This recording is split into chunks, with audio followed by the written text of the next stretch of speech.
Buenas, buenas. Welcome to Music Marketing TV. I'm Kevin Ochoa, and welcome to our Yuhi users group live stream for Wavetable Synthesis, which is which includes two of the synthesizers inside Yuhi, which are Yuhi Hive 2 and Zebra 2. Now, please let me know if you guys hear any audio dropouts in the live stream. I've been having issues. Which is why I'm so late to the live stream. So please let me know if you guys hear any clicks or pops. I hear them constantly on my end. So please let me know if that's the case for you guys before we get started.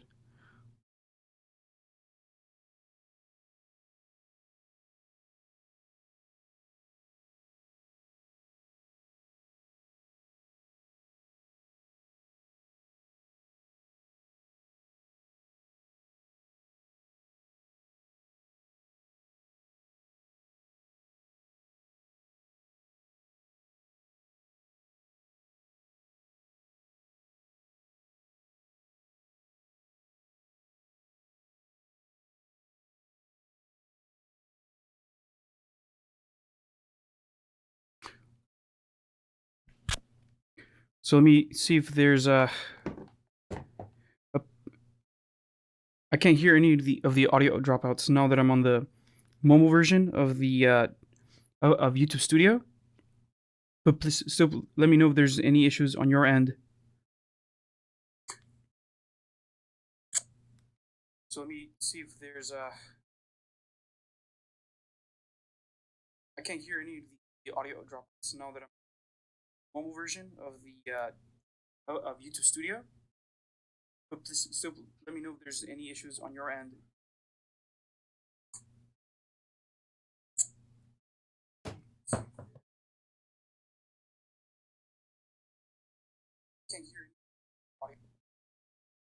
Okay, it seems to be all working normal now.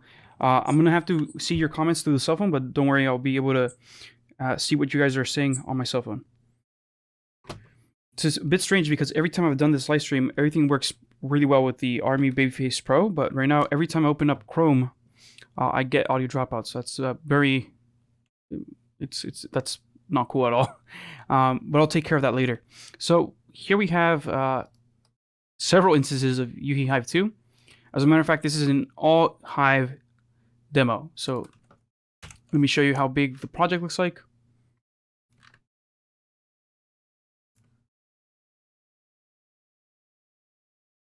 It's quite a bit of instruments, probably 1, 2, 3, 4, 5, 6, 7, 8, 9, 10, probably around 20 something instruments. And there's also smaller demos over here. So let me play back this track, and before I do so, let me just tell you that we're going to cover Hive 2, Zebra 2 as well.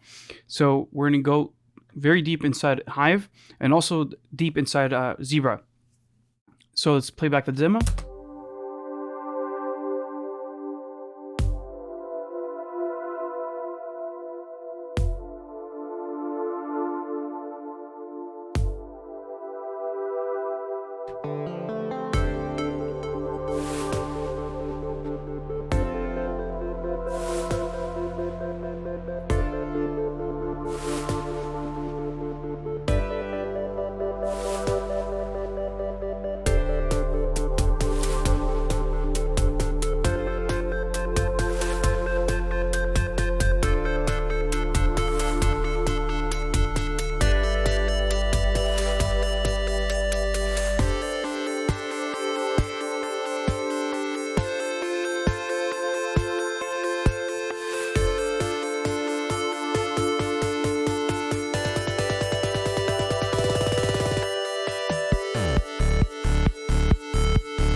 All right, so that's our Hive demo.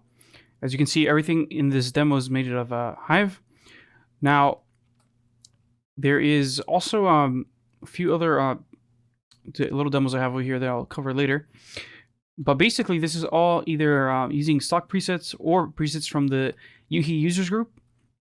So we all got together and contributed to a sample pack. So if you guys are not on the preset pack, so if you guys are not on the Yuhi users group Facebook page, make sure you head over there, and I'll make sure to drop the link down below for our Facebook group. It's a private group, and basically we share any Yuhi tips, and we also ask questions. We get a lot of really good questions. So if you guys have any suggestions for further live streams, you can also drop them there. Yeah, so essentially, Hive itself is a wavetable synthesizer. So this means that instead of using just a single cycle waveform like a saw wave, and let me load up a new instance of Zebra or of Hive.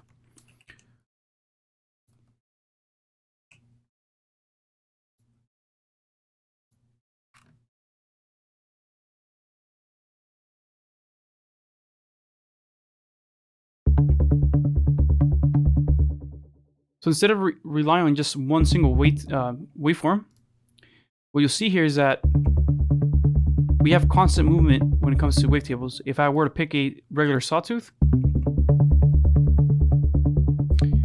you get much less movement in this stock preset. But once I go ahead and add a wavetable,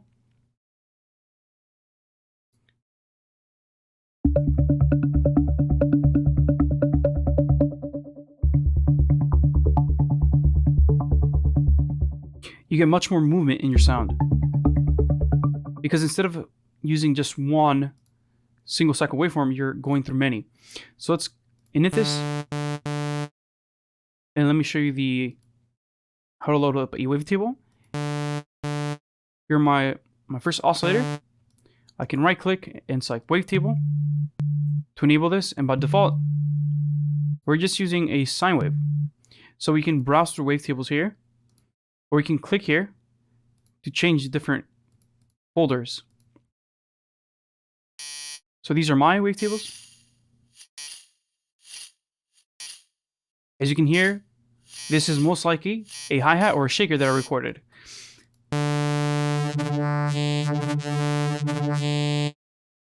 Whereas some of these other ones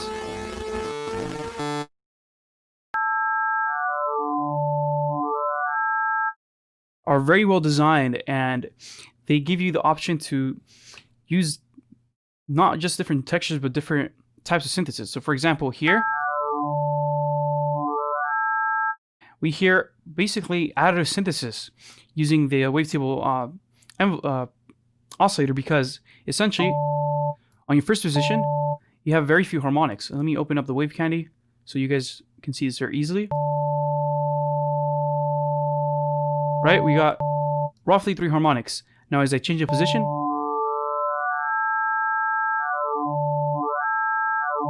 you got a change in those harmonics.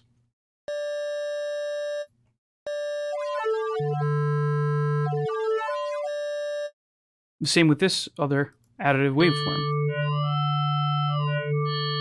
So it's very interesting to be able to use wavetable synthesis.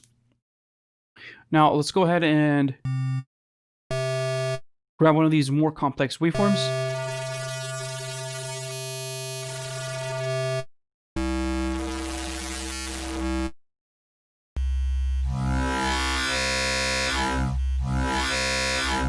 Let's use this one. This is very harmonically rich. Let's start off with basically some overtones and a very low note. And you almost get immediately a like dubsteppy wobble bass. Using the position knob. Now I can select different modulators to this position knob. Let's say I wanted to use an LFO. I can click on this little button and send the target to my position.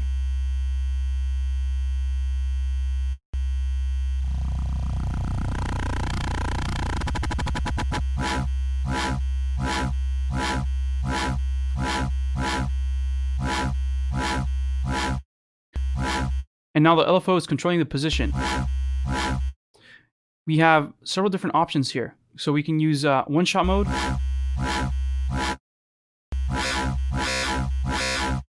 loop mode, and loop mode, which makes the loop not rewind completely, but play forwards and then backwards.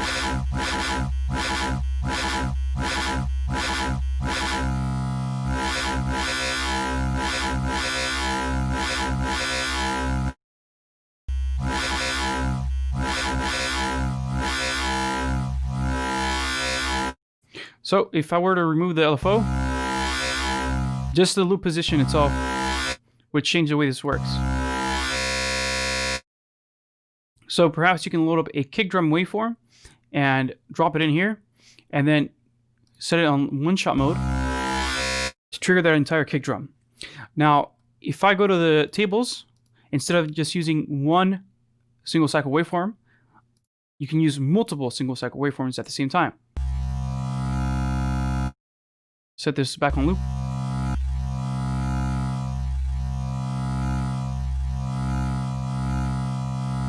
So you get some blurriness because you're morphing not just between that one table, but between many different tables. You can do this up to 16 tables. Now you can also morph through the position of these tables themselves. So let's grab the LFO, send it to the position of the tables.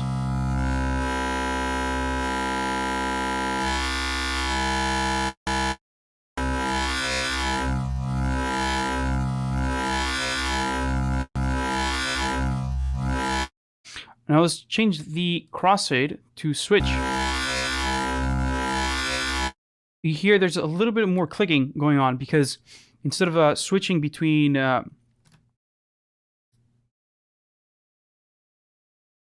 just one waveform, you're switching between many waveforms, and they're not fading out or fixing the polarity of their phases. So once I choose crossfade, you get slightly smoother interpolation. If I select spectral, you get a different fade type. Now this is the one that's more CPU intensive, as it's basically zeroing the phases of every harmonic. And the same thing goes for the zero phase. It's not as CPU intensive as spectral, but it's still highly CPU intensive as compared to the well, I wouldn't say that highly, but it's still a little bit more CPU intensive than the crossfade.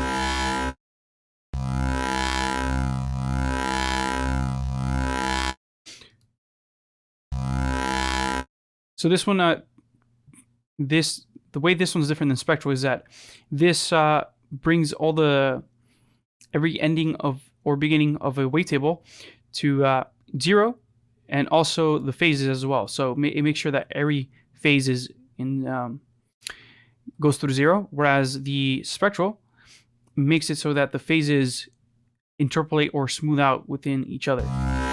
So there's much more calculation going on in the spectral.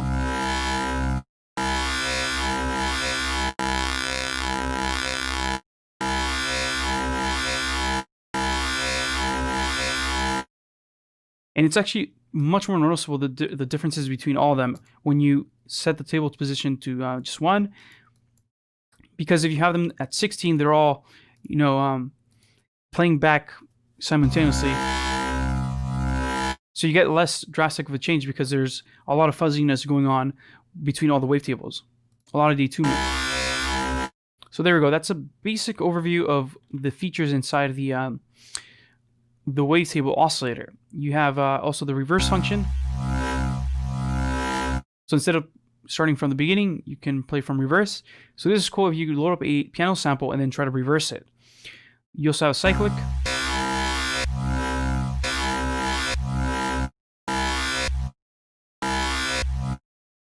Which, let me turn off all these other modulators. So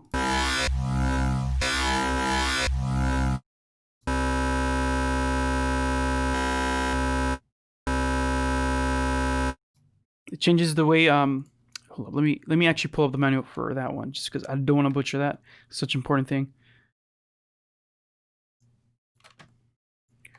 So Zebra 2 manual. Should you have it right here.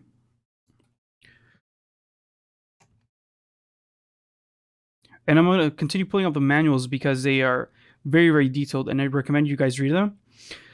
Now, that button, let's see, Wavetables.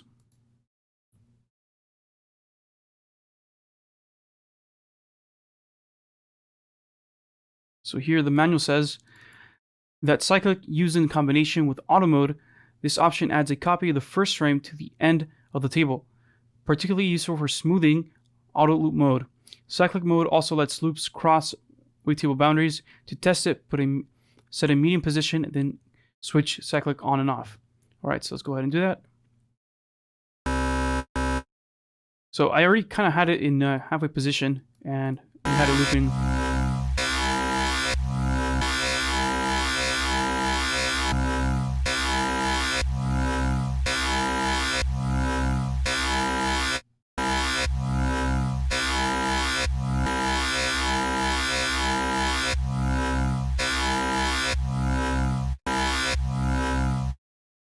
So there you go. That's what it does. Now let's go ahead and look at some of the other features inside Hive 2. Most notably, the way the matrix works. It's very, very cool. You don't actually have to go inside the matrix. You can, like I said earlier, you can drag and drop your modulators to your target. So let's say I wanted to also add another voice, and I wanted to detune that.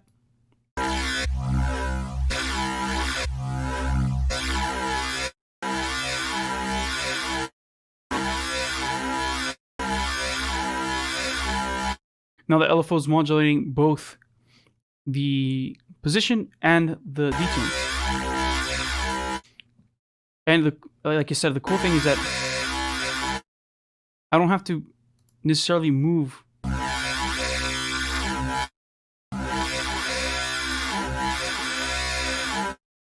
the modulation matrix down here. I can just go ahead and grab, let's say, the mod 1 and send this to, let's say, width, and make the width be very plucky. So at the beginning it's very wide, and then it narrows down.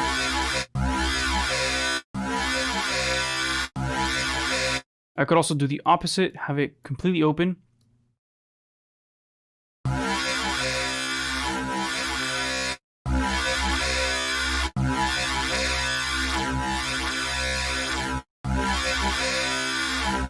And then, or have it close and then open up. So this could be cool for pads. The next thing I'm going to do is modulate, let's say, the filter. But default, the mod 1 can modulate the filter by coming over here and selecting the mod envelope to be the 1. Now, basically everything that we do on this side, you can replicate it over here as well. As you can see, it's basically a perfectly symmetrical synthesizer. So you can use mod 2 over here to modulate the filter as well. And the cool thing is that these don't actually take up any of the modulation matrix slots. So that's really cool.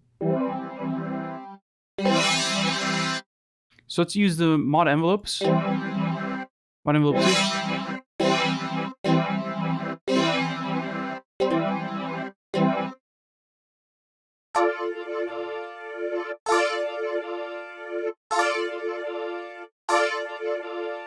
To modulate the sound. The next thing I'm going to do is go to the oscillator 2 and set this to pulse. Now the wavetable position knob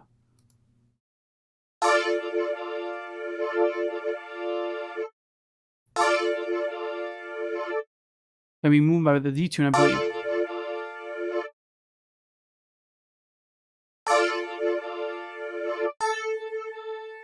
Oh, but first, of course, we gotta make sure that it goes to our mixer, and basically our mixer is the filter. So you can tell it to go inside of the filter.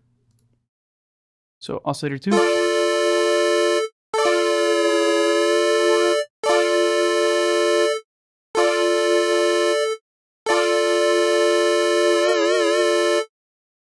And I'm gonna filter this down. Again, I'm gonna use the modulator envelope 2.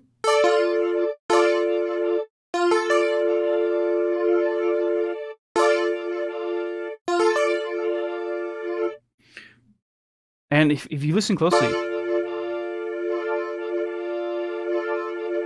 you get a lot of movement even with this very aggressive wavetable that, you know, it was probably meant to be a dubstep bass, but we can actually get some cool pads out of it. Now, I think it's moving a little too quick, so if we go back to the wavetable, we can change the tempo of this. We can slow it down.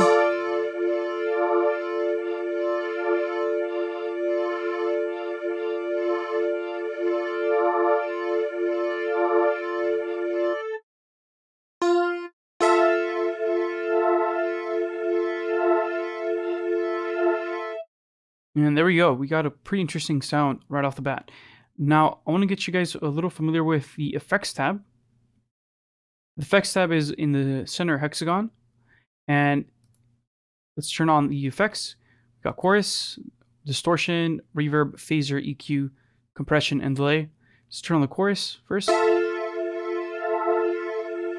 Now, each one of these effects have different settings or types.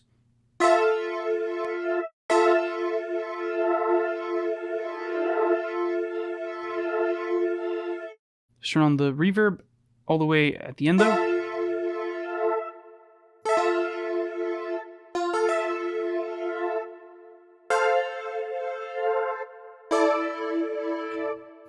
Turn on a little bit of delay.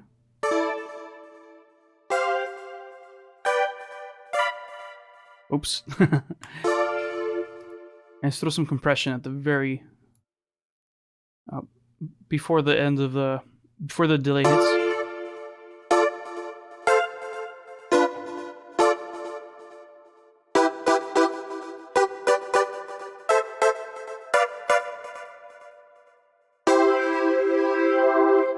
Let's change the amp to give it some attack.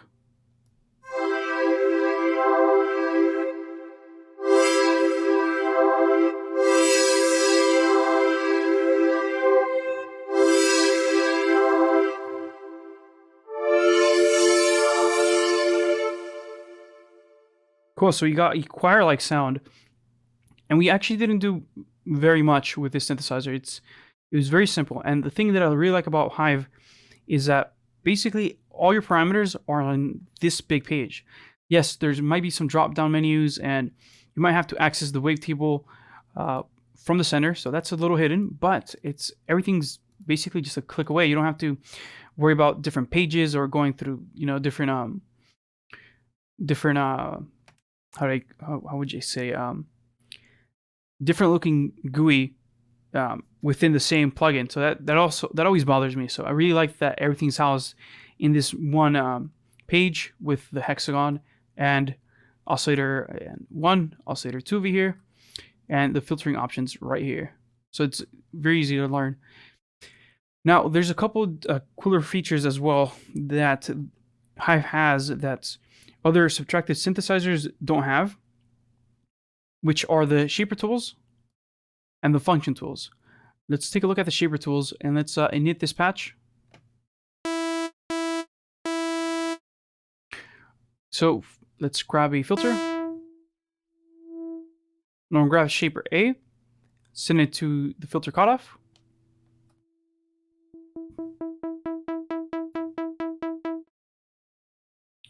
Let's open up the scope so we can see what's going on with the waveform. If we click on the shape box right here, you can actually edit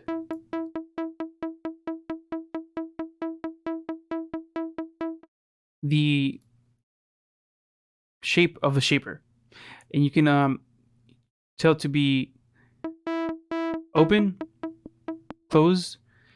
You can tell it to be a little bit quieter. little bit louder. You can also change the type of wave. So you can select triangle or square.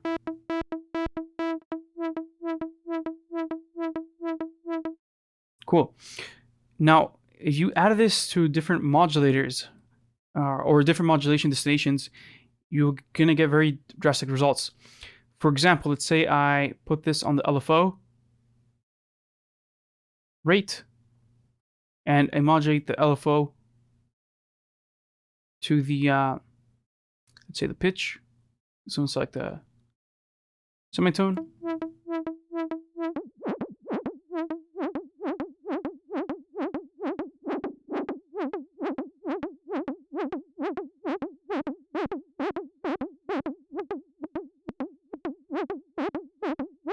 And I can use the shaper to create really funny noises.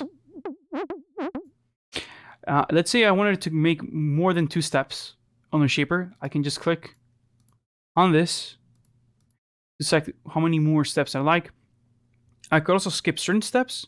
So for example, let's say I wanted to skip step 3 and 8 and play just 3 and 7.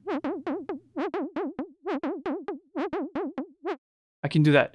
Now let's say I wanted to add more ramps within 1 step. I can use my scroll wheel, scroll up to create more hits.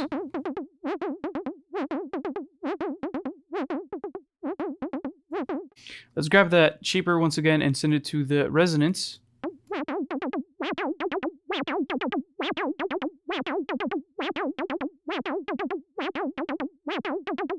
It's a pretty funny sound. Let's add some effects. Let's add some reverb.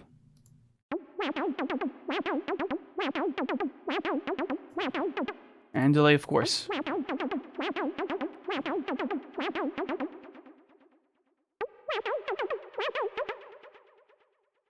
Now, this is probably a good time to introduce you guys to the ARP sequencer. The ARP sequencer, we can either write in our own melodies in here, or what we can do is also just type them in. So if we tell it to play, they're all to the note that you play back on your keyboard. Let's say I wanted to do something a little bit different. Let's change the transposition to, let's do minus 2. And then we'll do +7 over here.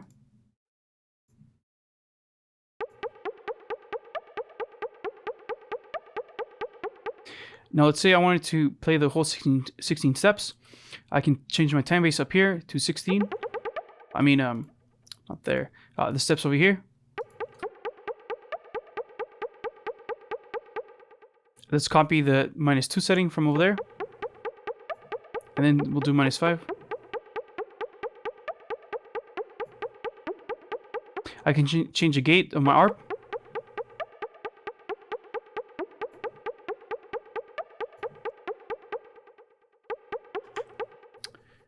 Alright, cool. I can even add swing.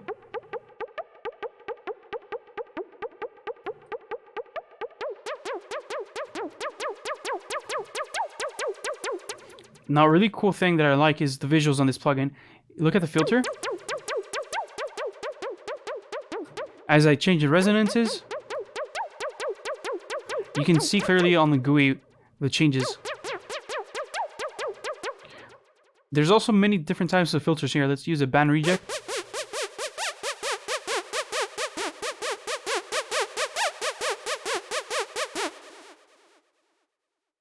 Peaking. Band pass. High pass.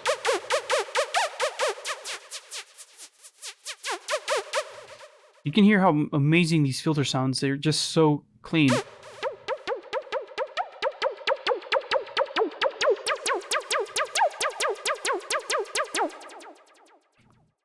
go ahead and change.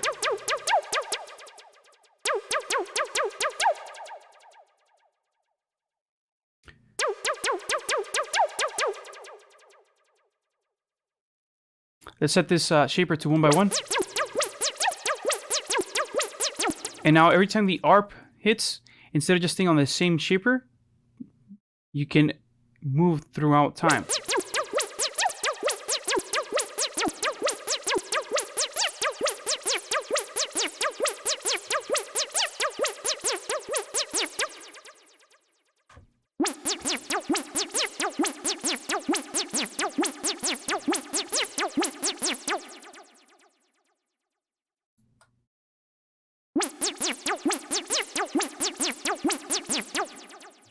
Let's change the oscillator tune to be more drastic.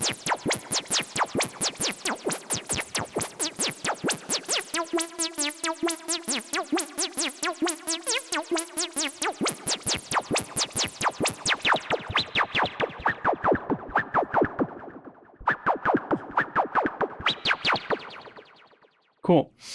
So that's how you use the shaper and the ARP sequencer. Very, very straightforward. There's also an ARP. Let's init this real quick. So let's play the ARP.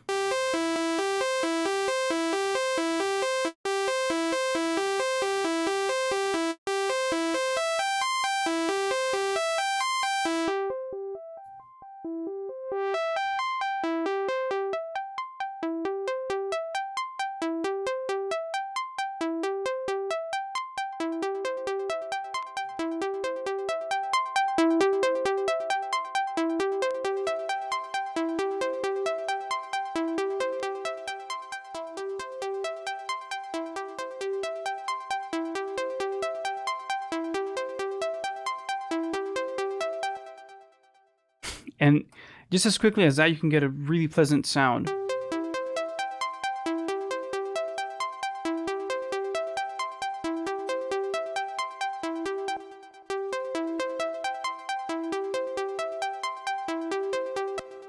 Let's play this quicker. Now, cool trick right here is you can use the multiply to increase the steps here really quickly.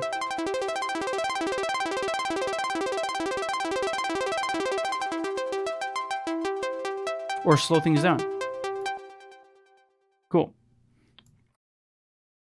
So we are now acquainted with the ARP sequencer, the shapers, the oscillators, the filters. We haven't touched a little bit about the LFO, but we'll get more into it. We know how the amp and the mod work.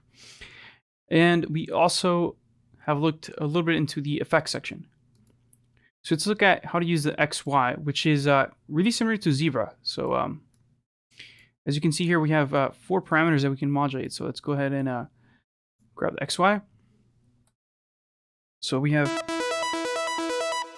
slow this down a bit.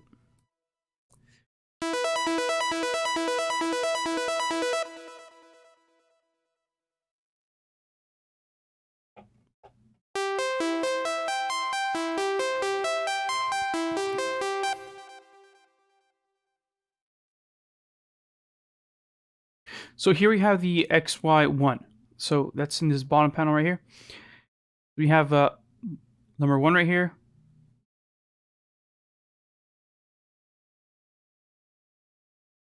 Number 2, 3, and 4. So let's grab 1. And right now this is the oscillator 1 mix with oscillator 2. So let's add an oscillator 2.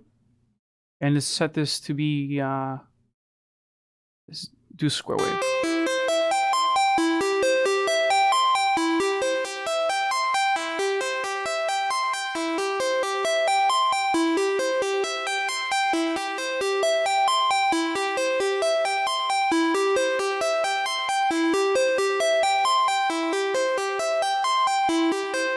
Cool. Let's do something a little bit more drastic. Let's say we want a triangle.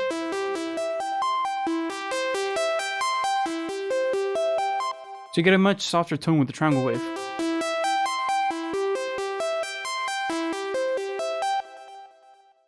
Cool. Let's say we want to modulate this with to LFO1.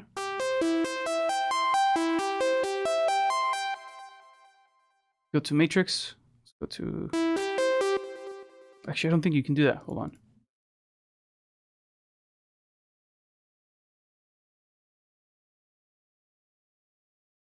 Nope.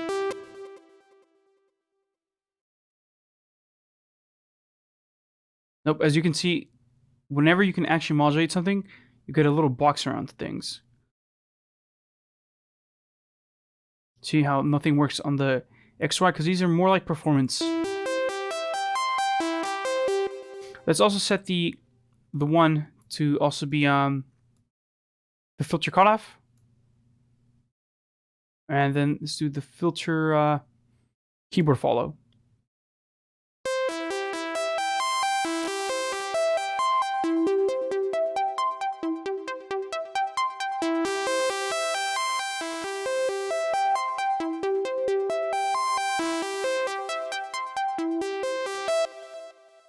Okay, let's add a wavetable in oscillator 2. And let's go to harmonics and select saw syncs mirrored. I'm gonna use LFO2 to modulate the position.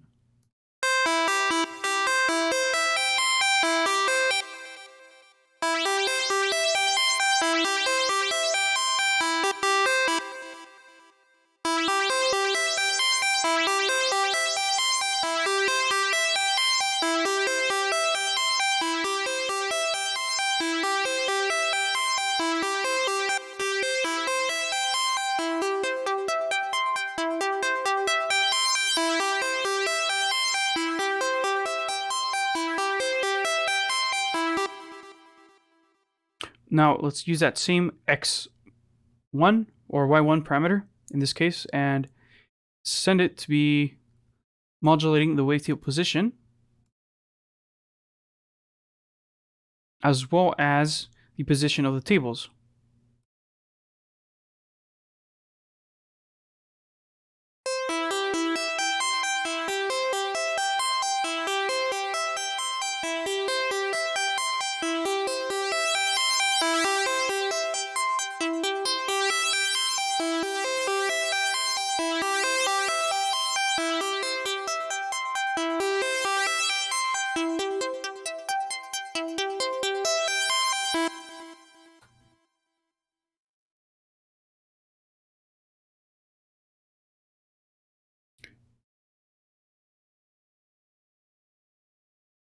So that's how you use the XY performance modulators. As you can see, some of them are preloaded, such as XY2 has a filter cutoff and the resonance, and XY has the amp decays and some modulation releases. So there's plenty of slots left over for you guys to edit and add really cool performance features to your presets. Now I want to see if you guys, the comments you guys have left on the live stream. So I'm going to hop onto my phone and see what you guys have been saying.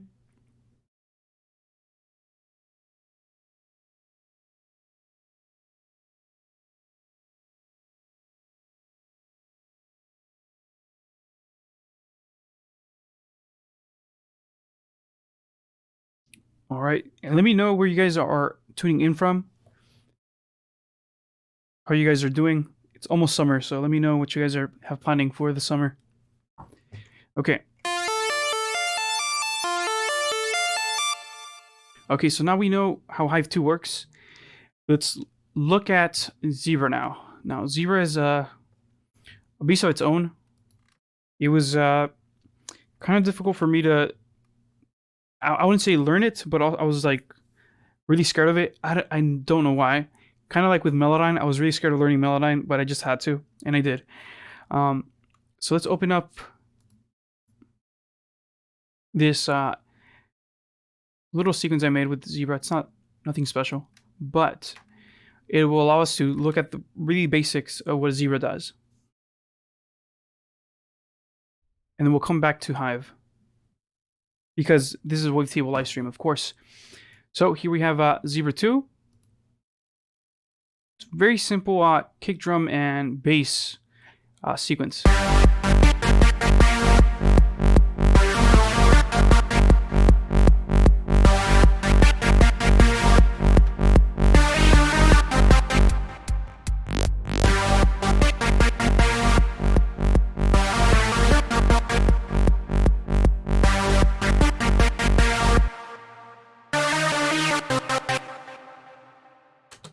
Okay, cool. Let's take a look at this first patch right here.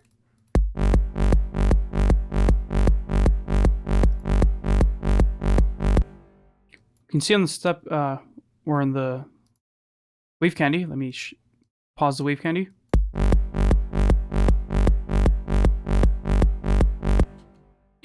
Essentially, what I'm doing with this zebra is creating a kick drum first, and then creating a reverse bass. And I'm using, I believe I'm using the spectral blend to actually blend between the beginning of the bass and the ending of the bass. So let's go ahead and recreate a patch like this. Again, I always try to encourage people to make percussion instruments with their synths, because I feel like it's one of the best ways to learn how synths envelope reacts to changes like pitch as well. So yeah, I tend to encourage people to do that. And if you've ever seen any of my live streams, you know that I always try to make percussions with synthesizers, even if they were not really meant to do that. But Zebra, thankfully, is one of those that can do every single type of synthesis you can think of. So it's fair game to do any of that. So let's load up a oscillator 1, and it's always on by default. If I were to remove it, I don't get any sound, so it doesn't really work. Unless I change it for a FMO, and which is a FM oscillator, but I don't want that. I just want to use the regular oscillator 1,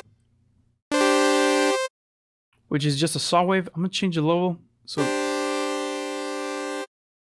your ears aren't exploding. Okay, so let's go here to the oscillator tab. Under the editor, we can choose different types of waveforms. We can select geomorph, spectromorph,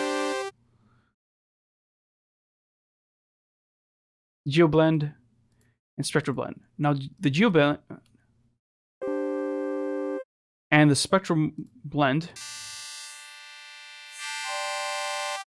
are slightly different from the morphing options that we have, as the morphing options are more like not blending, using one wavetable and another wavetable and smoothly turning one wavetable into the other. Whereas the blend, it's more like crossfading, I would say. So let's go back to the geoblend. With the geoblend, you can see here that I'm turning on certain harmonics on and off.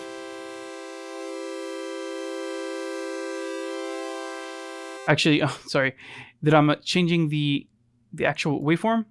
So if I were to do something like this,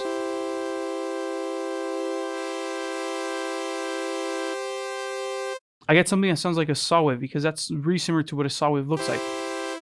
Now, if I were to do something like this, it'd be like a saw and a pulse together.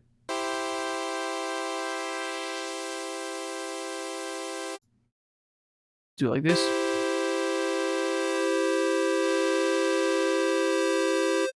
And that's like a pulse. Again, if I were to only do that to one side, it's like a saw wave and then a pulse. You can also do a sine wave-ish sound simply by drawing things in. Now, using the spectral blend,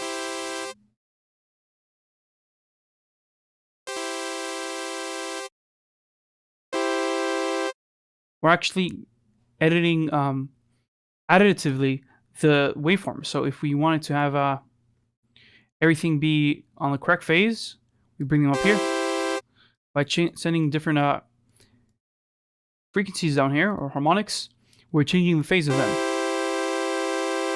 So you can't really hear that unless you start modulating things. Now, if I were to just do something like this,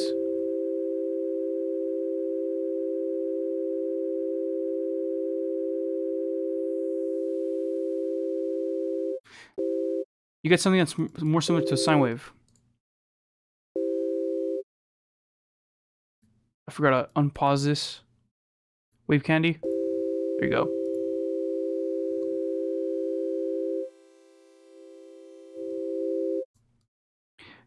Another cool thing you can do here is if you right click right here, you can change the type of waveform you have. So let's say we want a sine wave. You can use a sine tree. You can see I'm playing a chord, but if I only play one note, you just get that one harmonic. Let's add another note to it.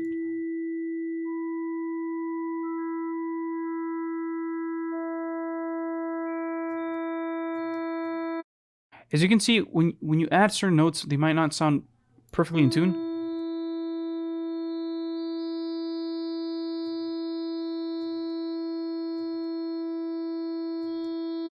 So you want to edit this meticulously. Now, if you want to use a spectrum morph, you're only able to right click or press Alt and right click to create up to 32 different variations on this wave. So if I wanted to create something that's similar to the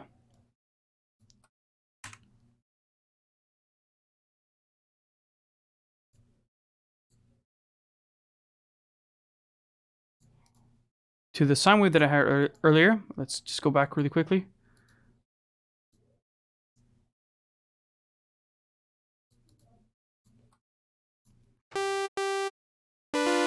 You see, it's a bit harder to do. Let's insert the point here.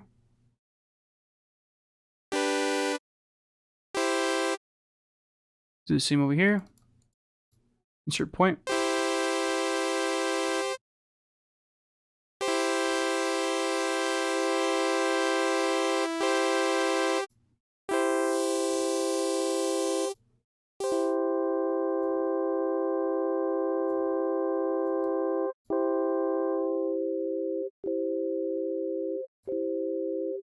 But there we go.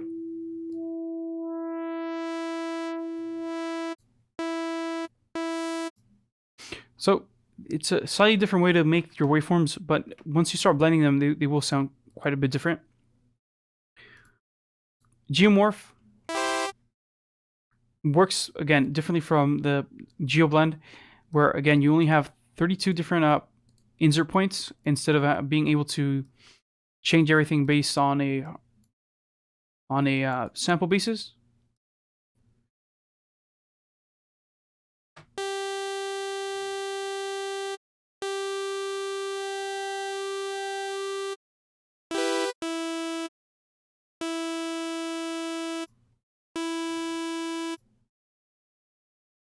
Let's bring this down over here to make this like a triangle wave.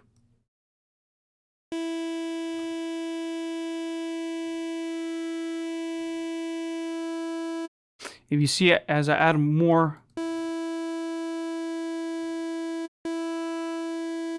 level to this specific part of the waveform, you basically create a saw wave and a triangle wave. So basically think about this as a single cycle waveform that you're gonna use over here to create more waveforms with. So let's right click on here, and let's say I want to blend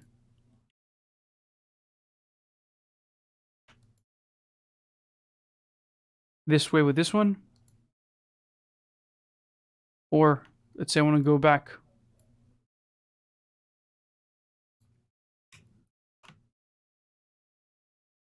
grab this waveform and go all the way to the last one, right click on it, select morph, and now we've morphed between this wave and the original wave we have over here at 16. So when I change wavetable position, once I'm out of the waveform creation right here,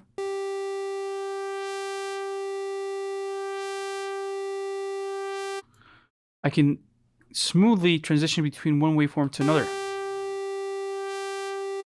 Let's do this a bit more drastic. Again, let's go to the spectral blend. Let's go to the very last waveform, and let's make something like a saw wave. So now I'm going to play right here. It's like a saw wave. Actually, I need to turn on the first harmonic. There you go.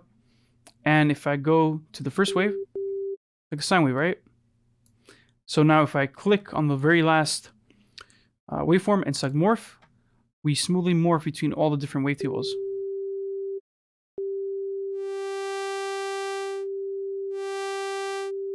Cool.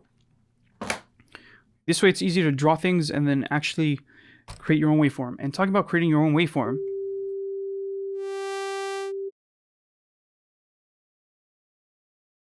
you can actually record your own waveform using this button right here. And now if I press my, let's say, C, I've created a little tiny waveform over here. I'm going to save it.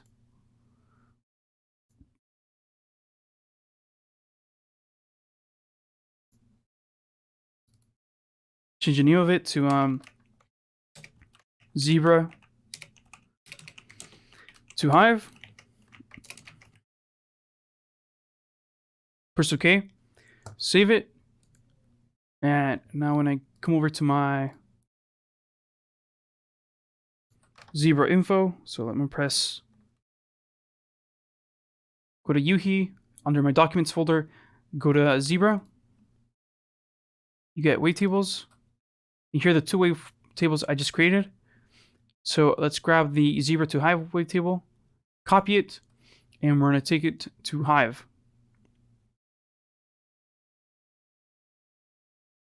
So I'm going to go to wavetables, Kevin, paste it here. So now when I go to zebra, or hive, I should say, let's press T to load up hive.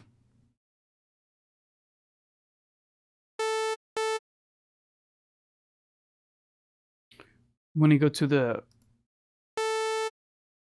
wavetable oscillator,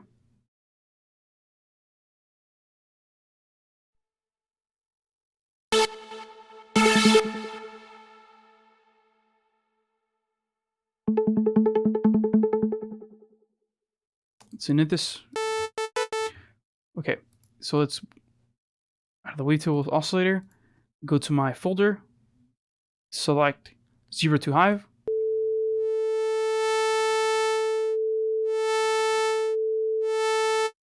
We get that sine wave to soft saw wave. Awesome. Again, it's really easy to do.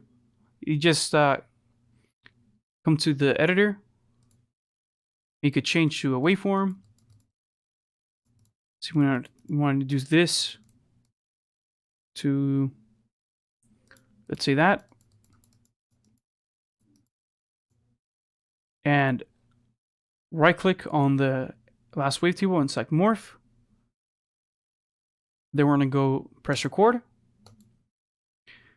or clear in this case, and then we can press record. We press a note.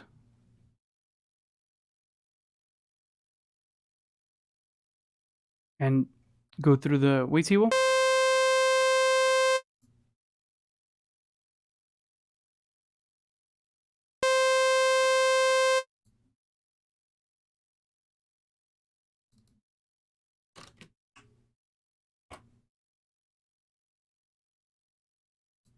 Of course, I have to be on the zebra 2 to actually play it. As you can see here, you have over, I think, 256 wavetables that you can create. As you saw there, only filled up a little tiny bit. So you can keep on adding more changes, including changes like going to the oscillator effects and selecting multiple of these spectral editing effects. So let's do hypercomb.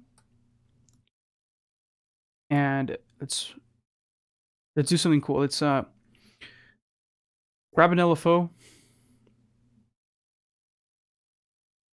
LFO 3.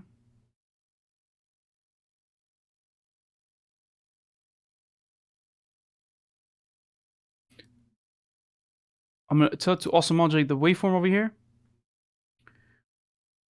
Let's do LFO 3.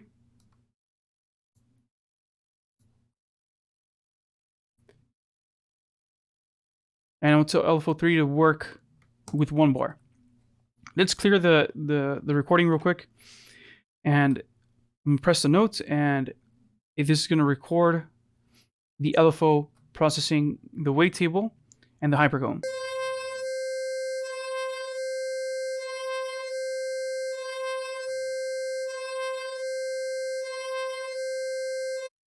All right, so this is a very simple waveform, but let's save it. Let's reopen Hive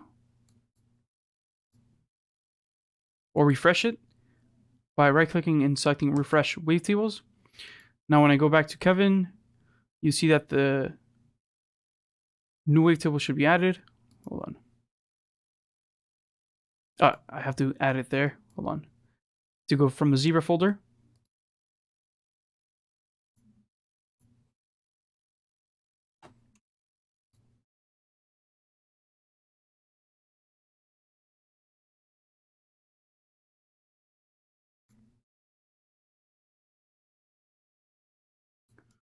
So let's go back to the Zebra folder. Go to Wavetables. Select that second wavetable. Control C. Take it to Hive and put it under the Wavetables folder. Now it's important to know that you do have to save all your wavetables under the Wavetables folder. You can put it basically in any subfolders that you like. It's going to pull it up, but they must be under this UHI Hive Data Wavetables folder. Let's go back to Hive and reload it. Right-click, refresh Wavetables. And now the Wavetables right here.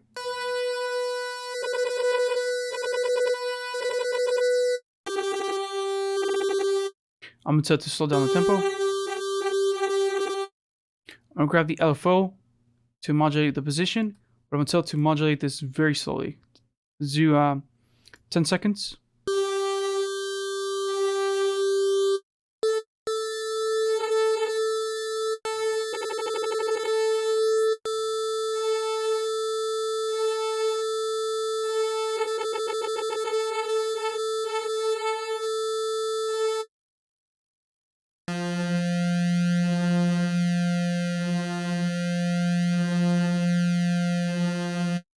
So this is actually kind of cool. Let's run this through some distortion.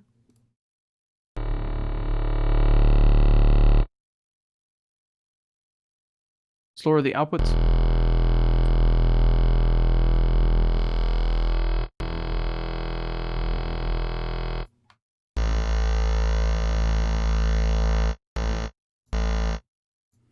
And the other thing I'll do is I'll change the synth engine to dirty. Actually, let's do pristine, and then go back to the wavetable.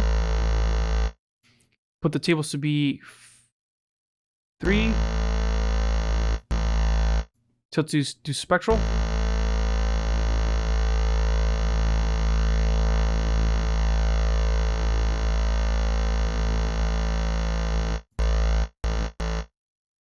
It's out of phasers before the distortion unit, and it's also out of reverb before the distortion unit. Let's see what happens. It set the decay to be short, the mix high.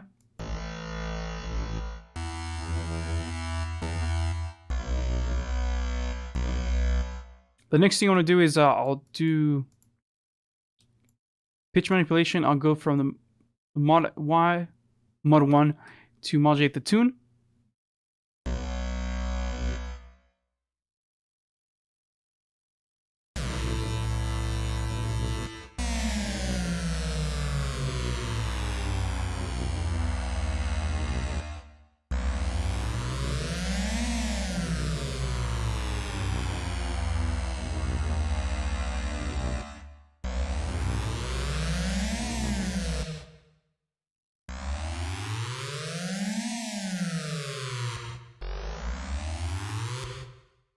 Also, just to remind you guys, if you guys are using Cubase, make sure you turn off the monitor, or else you're going to keep on triggering the same 2 synthesizers at the same time, which I was doing for this past couple minutes. There you go. Of course, I want to keep this a little bit shorter.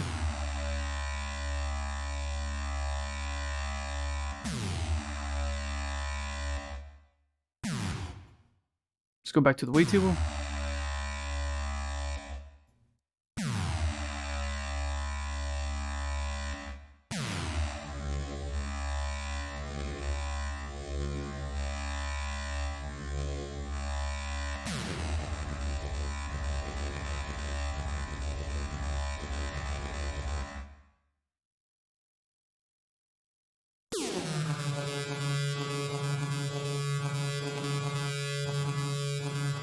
Changes to crossfade.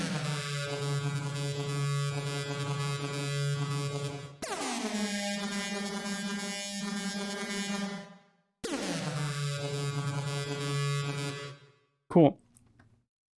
So that's how you can create some wavetables inside Zebra. Again, you can use the effects tab to add some different types of effects. So in this case, I use a hypercomb. There's also phase distortion, DX, symmetry, expander, a ton of these different effects. And I really recommend you guys read the manual because there's very, very detailed information on this. So let's go to the shape, I believe.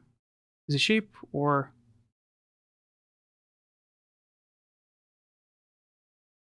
sideband, shape, distortion, mix.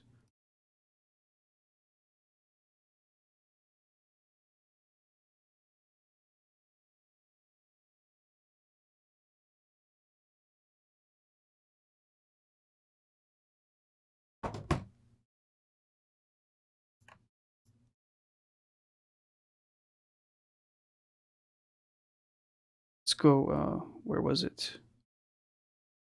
It's under the shape. It's under...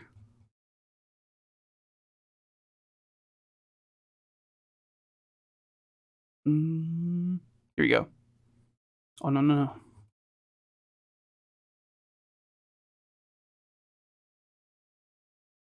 There you go. Poof. It's a list of spectral effects. So there's a ton of these. Fundamental, odd even, brilliance filter, bandworks, register, scrambler, turbulence, expander, symmetry, phase extra, phase root, trajector, ripples, formaliza, sync mojo, fractals, exophase, scale, scatter, chop lift, hypercomb, phase distortion, wrap, DX, and smear. So these are quite complex spectral editors for your wavetables. Again, I can't get into all these because it would take an eternity. Maybe we should just have a class where it's just going through these because it would be mind-boggling. Okay? So we covered how to do basic wavetable editing inside Zebra. We covered Hive pretty well. So let's look at the actual components inside of Zebra that make it a really powerful modular synthesizer. Let's make a new page or new MIDI sequence over here.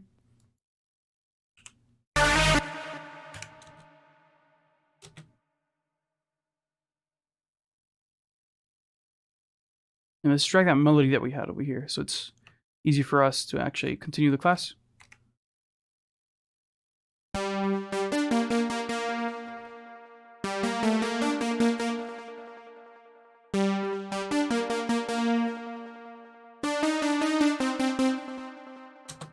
That's the stock preset that comes with Zebra. So let's init this by right-clicking, setting init.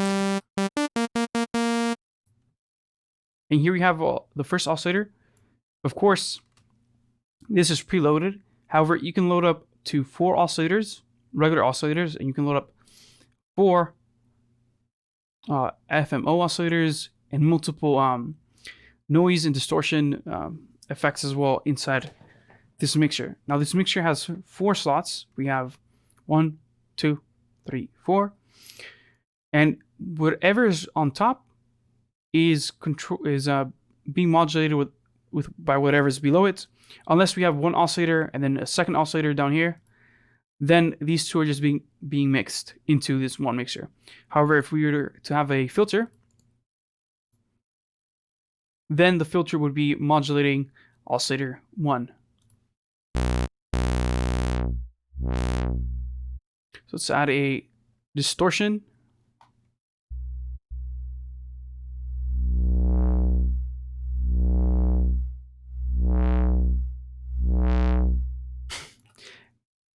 And now let's say we wanted to add a second oscillator. If I lower the level of the oscillator itself, you'll hear that it's getting mixed with the actual signal that's before it. So there we can still hear the distortion.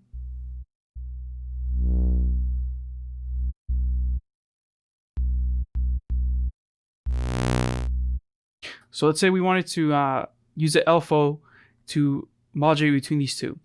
Let's add a new LFO that controls the level of the second oscillator. Is set this to be a half beat.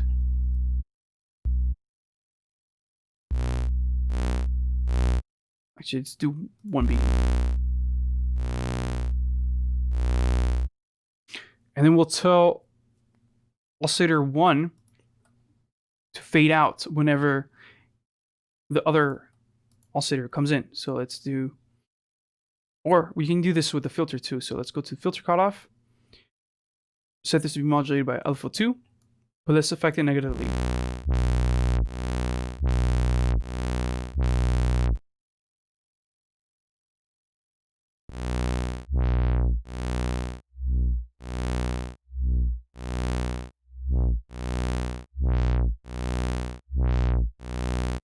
And then let's use a comb filter to mix this all together.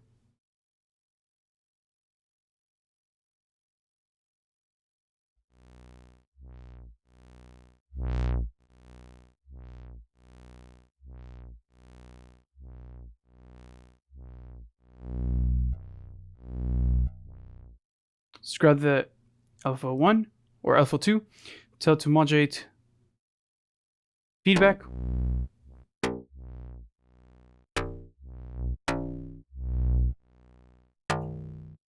All right, let's play this back.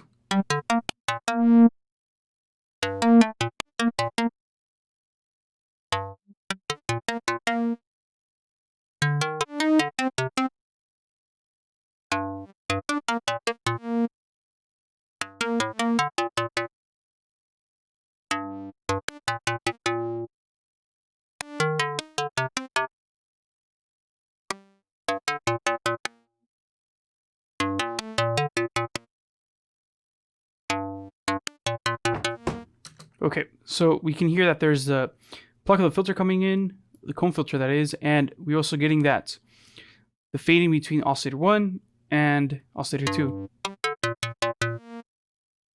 Let's extend the release.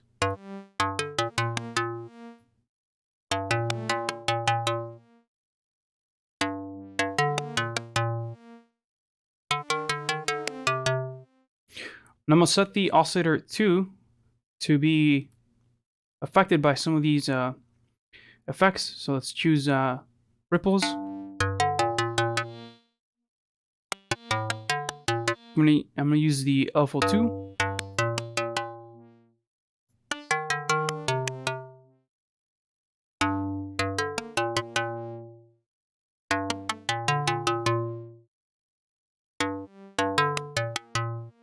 I'm gonna use the key follower to modulate the tone of this.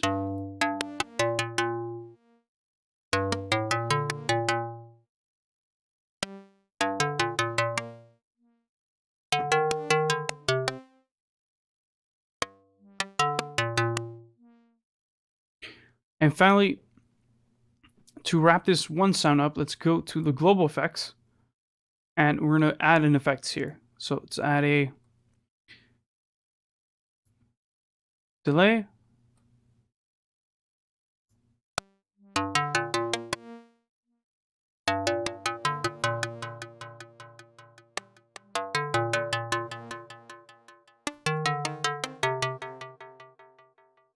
And a reverb.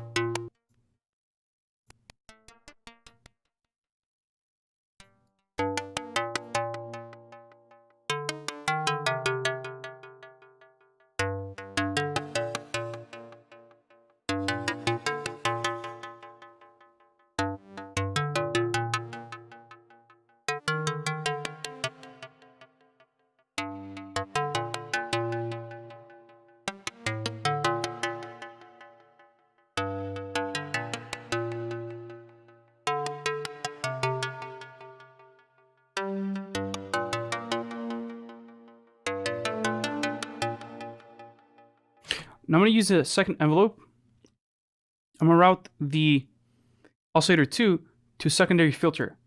And that's going to be inside our lane 2, or track 2. I'm going to right click to add a filter. And I'm going to tell it to get the input from 1. So it's going to grab oscillator 2 and send it to the filter 1. And I'm going to use this to supplement the original level of the oscillator 2. I'm going to lower this a bit, go to the filter, push the drive up. I'm going to make this a high pass filter, 24 band. Grab that LFO once again, LFO 2.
Now you got a very trippy sound that basically has a pluck, a filter, and a little tiny pad all within the same sound.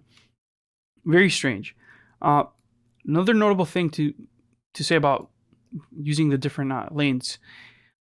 Let's say I had this sound and I want the filtered sound over here on track 2 to have a different envelope. I can come here, select envelope 2, and this will create a new envelope. Let me lower or mute track 1.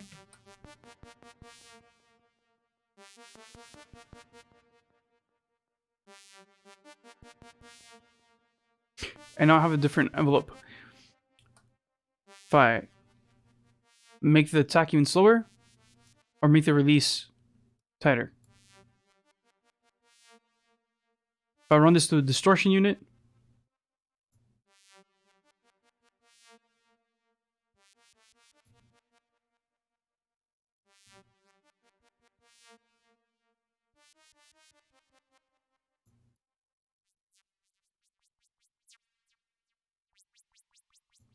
that is extremely quiet, but let's grab the distortion unit.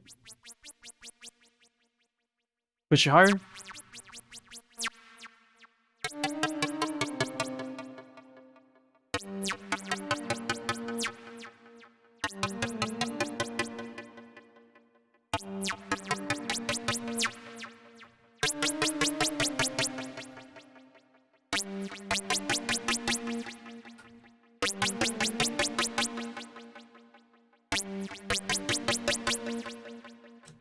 And now you get that plucky sound thanks to the comb filter, the pad sounds coming out of the oscillators, and now we have this 303 sound that was routed from one of those earlier oscillators because it was sent to its own track through filter and through distortion unit.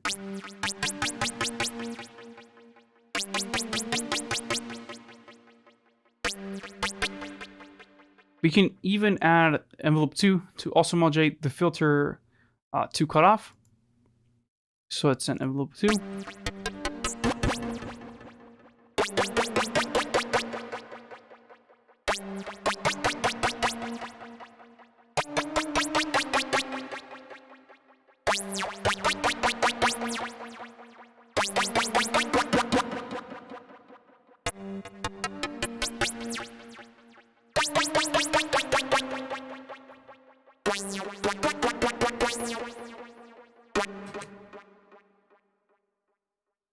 Cool.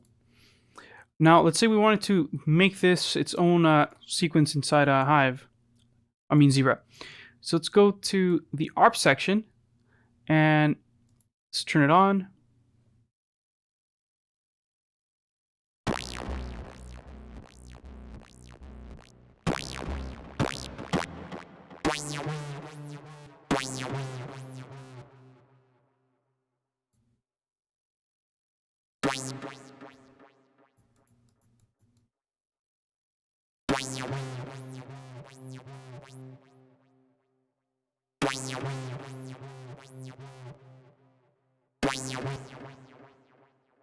Where is the sequencer?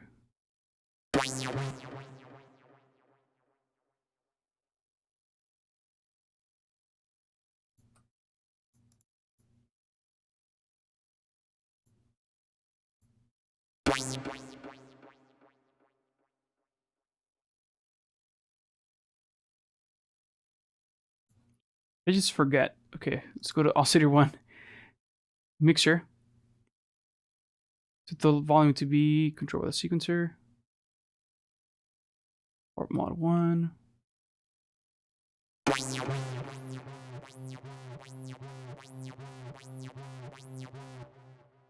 Set with the comb as well.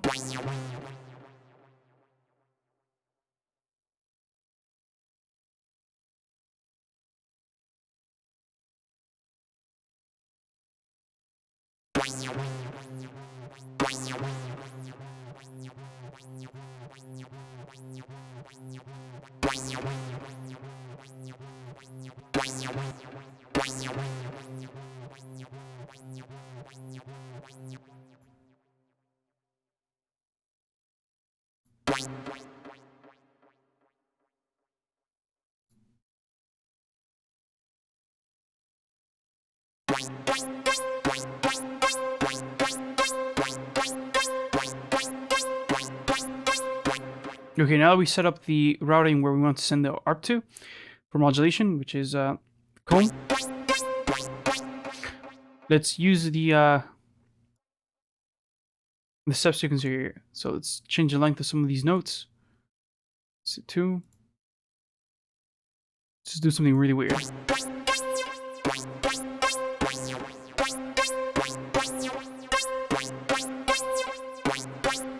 Let's speed this up though.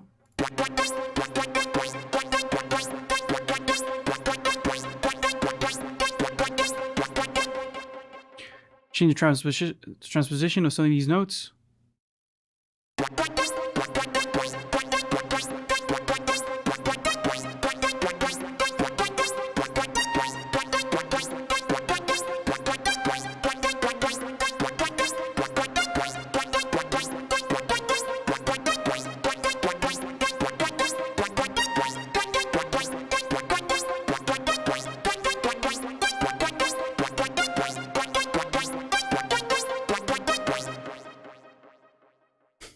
Cool. It's really fun. Let's go to filter cutoff 1. And let's use the sequencer to also trigger the filter cutoff of that filter. Let's do part mod 1. Oh, no, not that.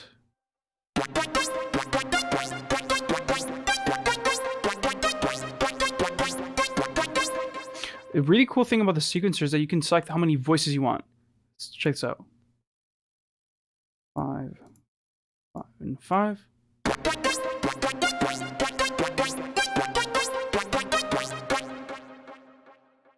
It's also, we haven't looked at the oscillators in deep detail, but if you change this to quad, check this out.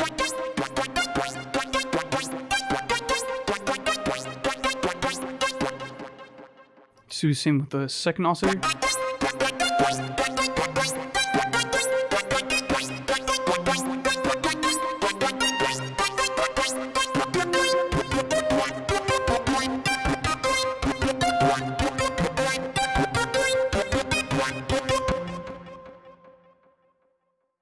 So you got a comment from Yosef. Sorry if I mispronounced your name. We have he says that Zebra has an amazing free skin called Pocket Modular. It will change Zebra for you. I've seen some of those Zebra skins out there, and they're very interesting. I saw one that actually completely changes the way it looks, not just like color-wise, but also like the position knobs are. So that's really cool. There's also another one I saw for, I believe, Brazil, and that one was really cool. I need to look at the website where I found them because I like to share with you guys. But here, let's continue with the sequence.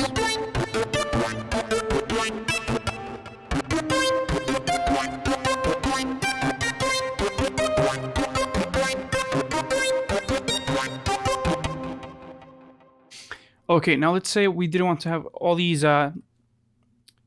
tracks routed to the same main bus. Let's route them to different buses. So let's send this to bus 1, and then send this other one to bus 2.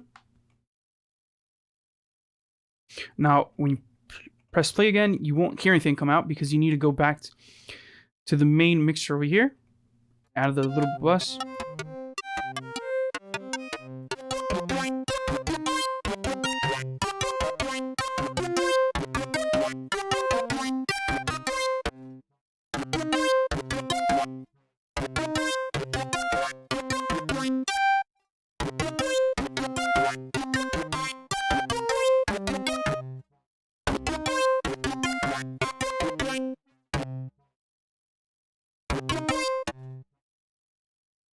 And there you go. Now they're being routed to their own spot. Let's compare the reverb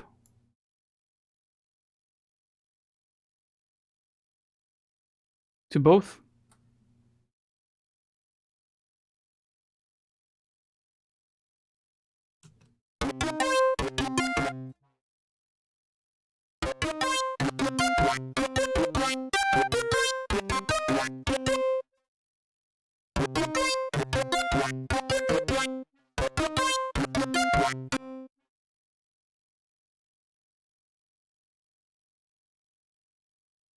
Let's add some remodulation to the first sound.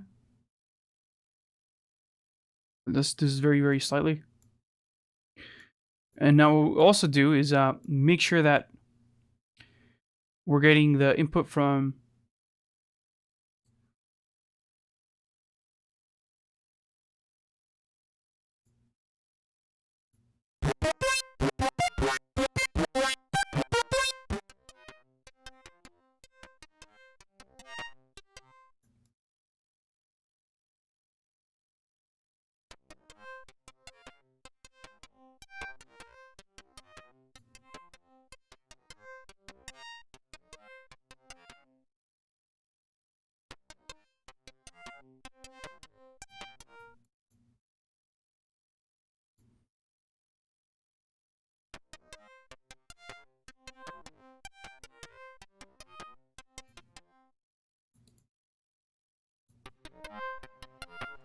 there you go. And we're also going to use a filter.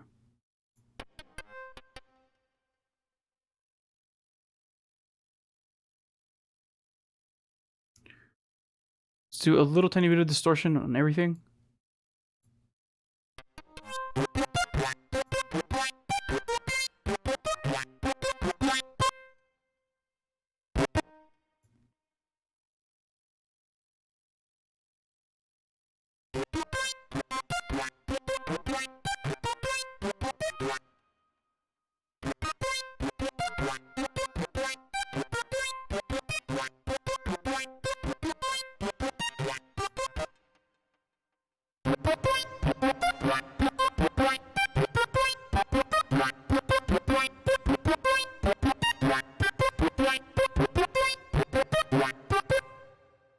Let's add a third LFO that modulates the panning on the second sound.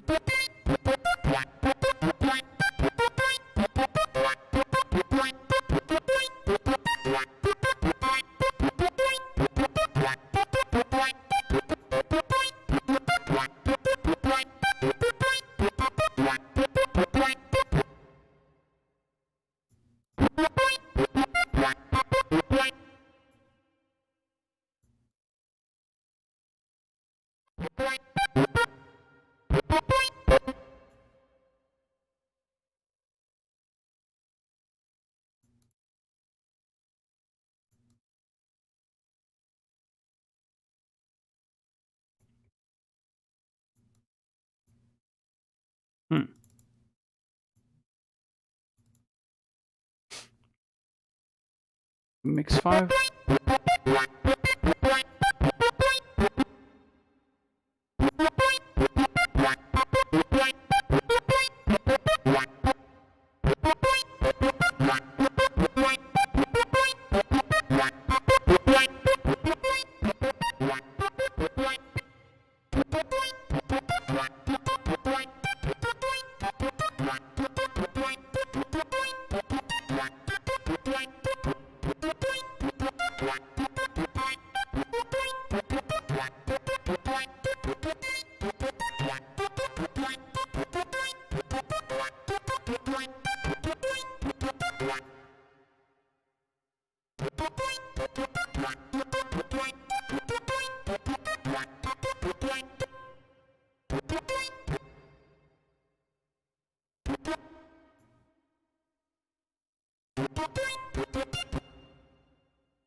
And there we go. We got a pretty complex sound coming out of Zebra.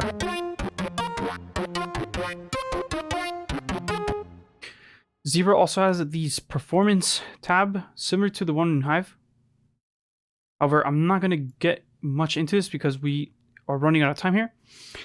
However, simply put, you can grab some parameter. Let's say we wanted to change the wave warp.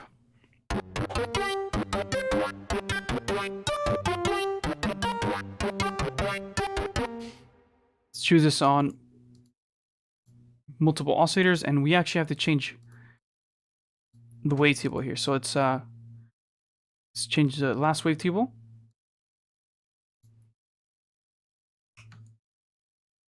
And so to morph.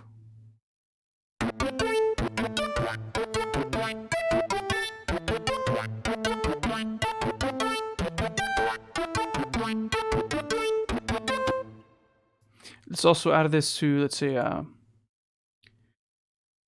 reverb. Let's change the decay time.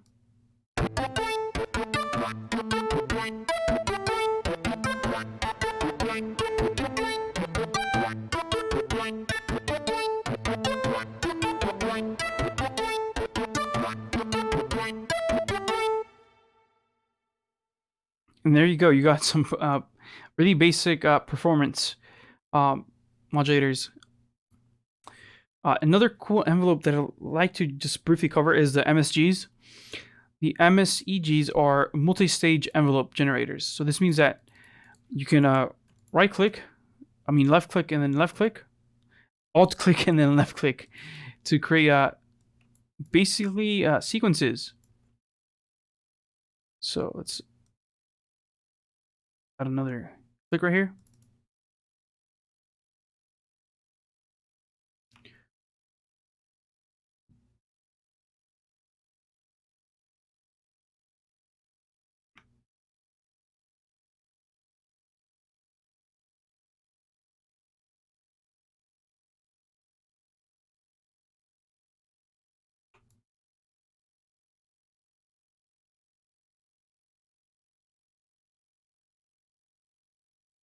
So now I can grab this guy and say I want to modulate the distortion.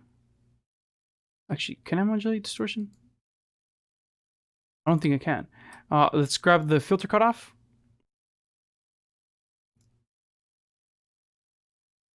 And let's add a secondary XMF filter. And tell it to modulate the filter cutoff. So let's grab the MSEG. I'll mute this first bus.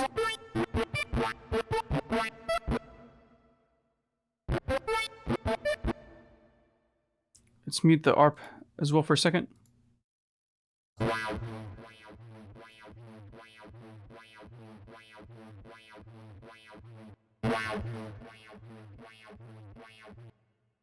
Let's put the envelope all the way up to sustain.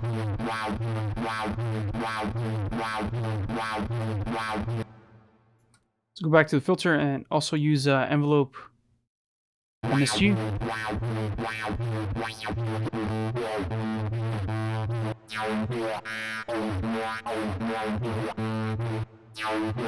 So now this MSG is modulating the filter on both oscillator 2 and filter cutoff 2, or the oscillator which is going to filter cutoff 2 and XMF filter 1.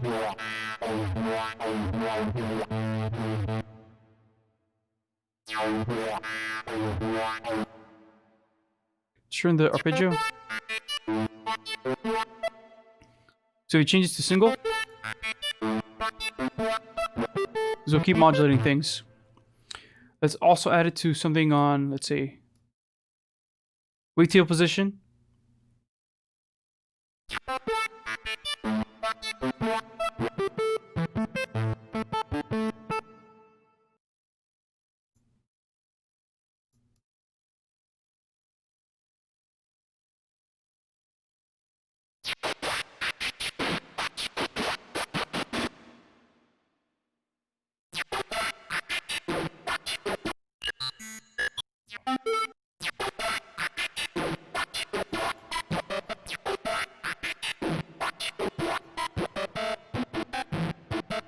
That's really cool, actually. Let's unmute this.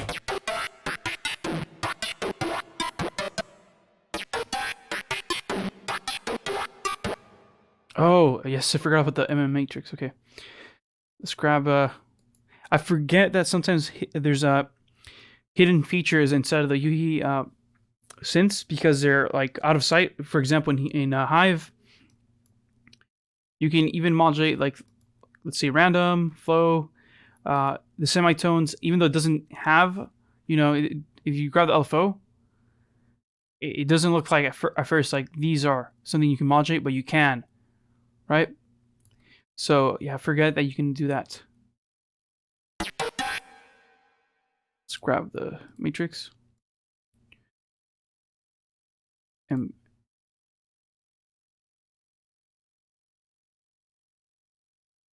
distortion 1, input.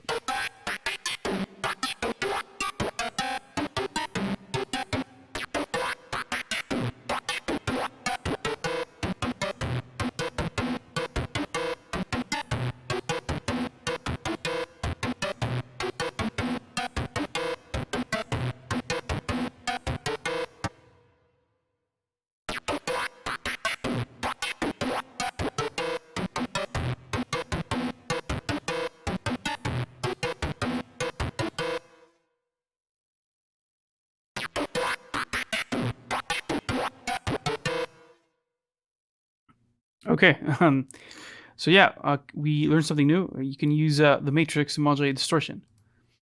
So thanks for reminding me of that, Yusuf.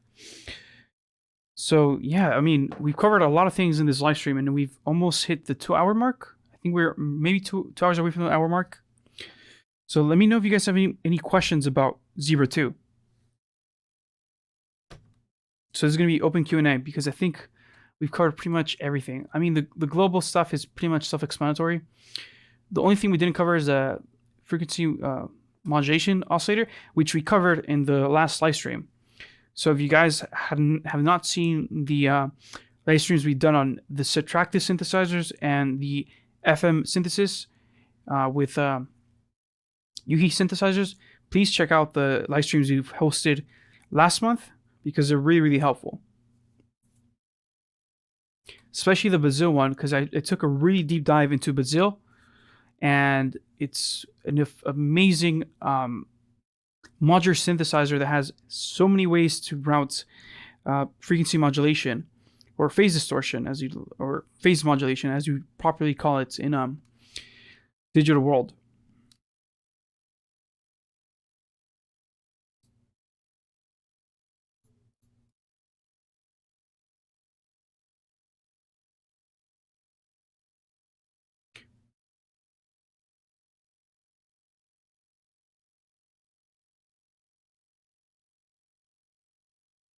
I mean, I really like the GUI on this plugin. I can't say it enough. The GUIs inside UHI plugins are so well thought out because there's so many parameters. Like if you compare the amount of parameters there's on Zebra or Hive or Bazil, you compare it to most of your standard synthesizers, they probably triple the amount of parameters that are available to you.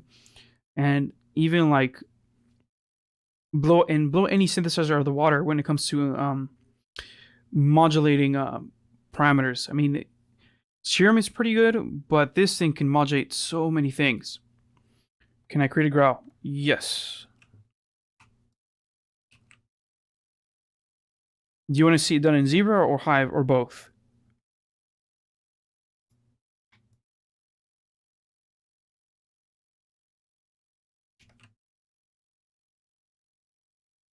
Let's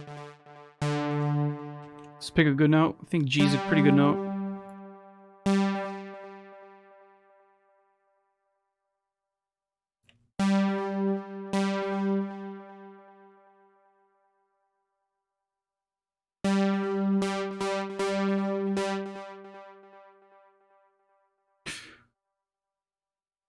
Let's grab this other zebra. Knit it. 0, okay. I have plenty of growls too in Hive. I'll probably show you that too because Hive is such a really cool synthesizer.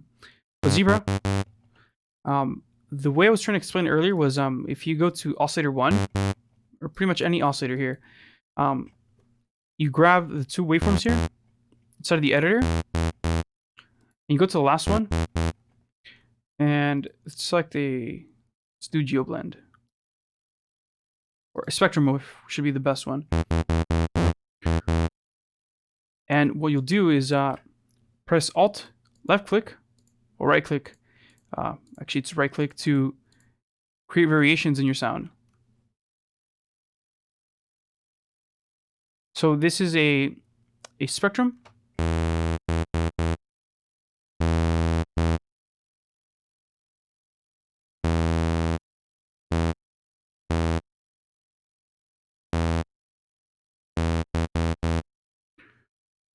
Actually, let's do this a little bit simpler. If I go to the oscillator presets right here, it's a none at first. If you click on factory oscillators, you can select sine tree. So you have a sine wave. So now if you go to the very last step, I'm going to add that first harmonic back in.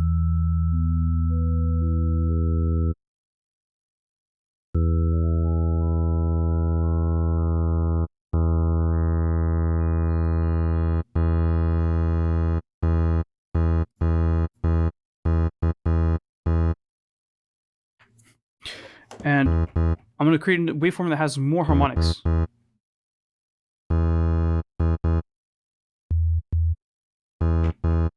There's tons of other waveforms you can use. I'm pretty sure there's a ton of them on the internet. But it's just the way I'm going to do it here. I typically make my growls with FM synthesis, but you can also do them with Zebra very, very easy. So here's the second wave. I'm going to go back to the first wave, and I'm going to right click on the 16th wave and select morph. And now we're going to morph between all the different waves. So as you click through the wave, you see that it becomes the other wave. So now when I go back to my oscillator and change the position of the wave, I have some harmonics that were added.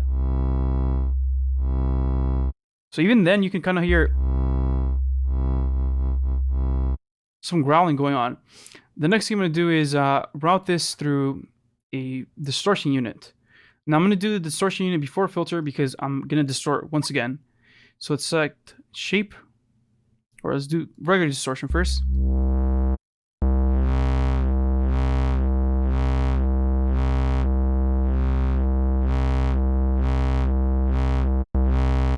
There you go. I'm going to use another filter. Let's do comb filter.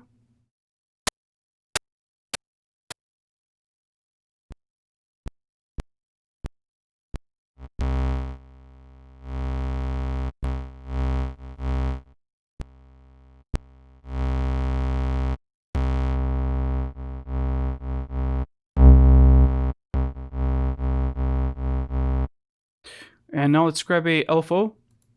Let's make a new LFO and choose damp or input. Or you can use the MSG because that would be more appropriate, I think.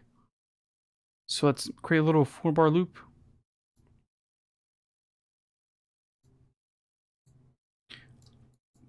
Press Alt and left click.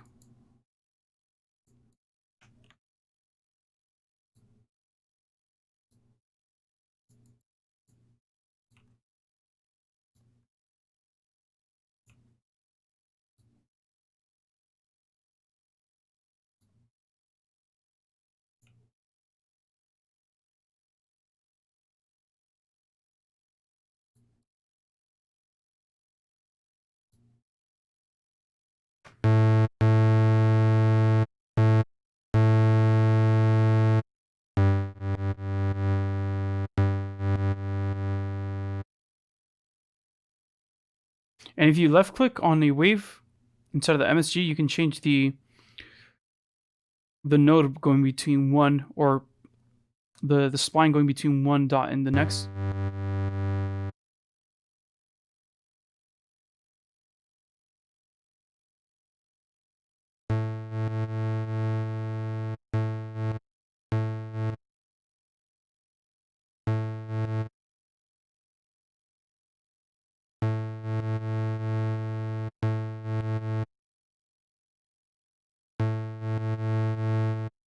Let's also send that to the distortion via the matrix. Let's go MSG1, send it to the distortion.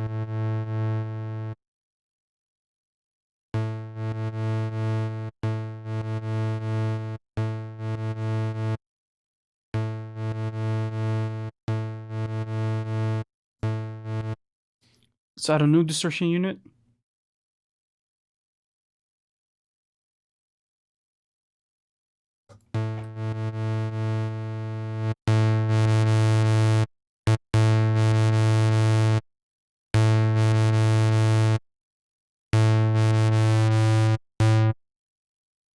And of course, let's send the MSG to the first or the oscillator wavetable position.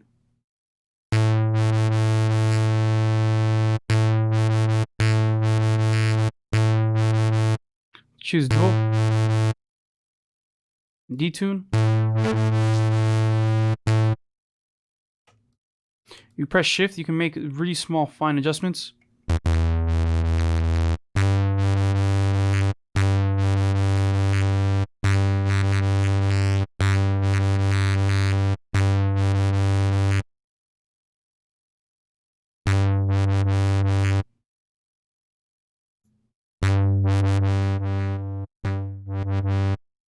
You can change the distortion type here to, let's say, a hard clip.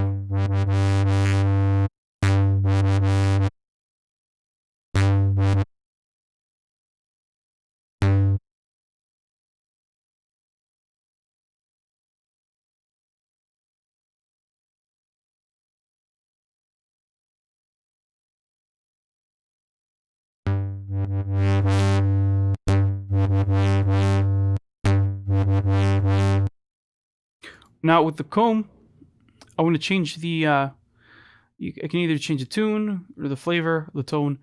Let's go for the tone first. And next thing I'm going to do is I'm going to grab a line from the comb filter. I'm going to send it to a secondary filter.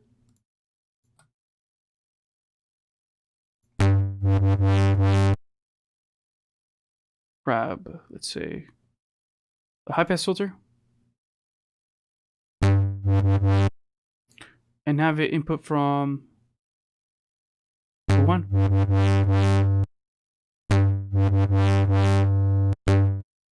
And have that also be modulated by the MSG. I need to stop calling it MSG, MSEG.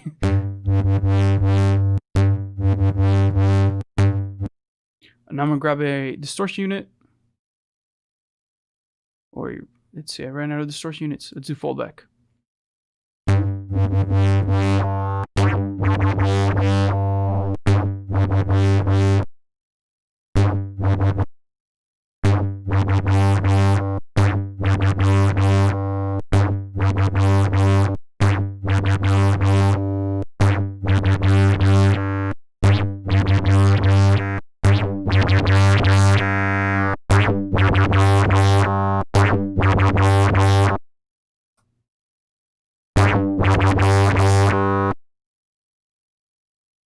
I might want to make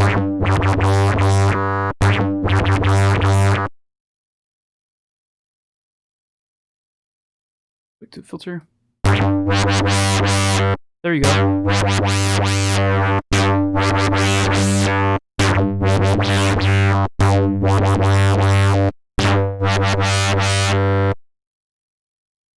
Let's choose a let's see. Do a phaser.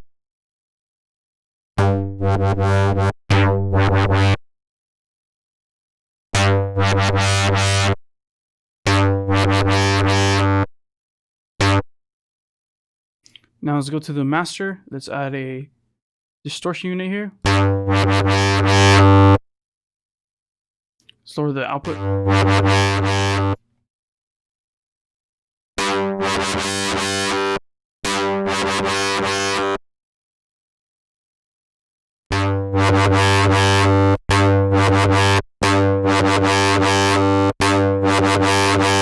Now the cool thing about the final distortion you hear is you can use a pulse filter. So if your distortion is too bass heavy or too high frequency heavy, you can change the pulse filter.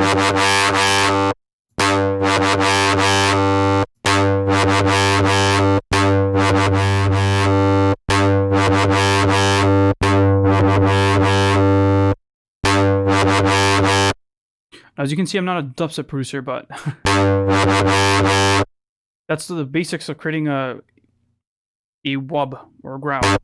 I would actually make this slower, so let's change the MSG, tell it to be a bit slower.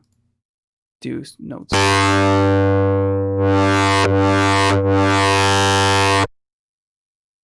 And let's also lower the output. That is so loud. Rectify is also pretty cool for this.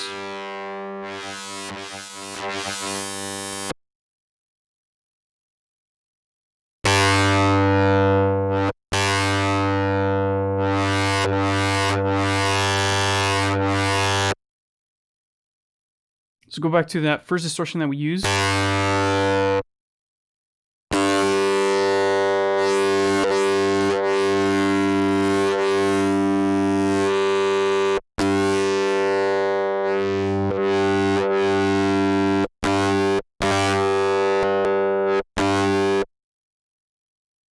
Let's go back to the wavetable as well. Let's go back to the last one. Click on editor, and let's add way more wavetable this time, or way more harmonics.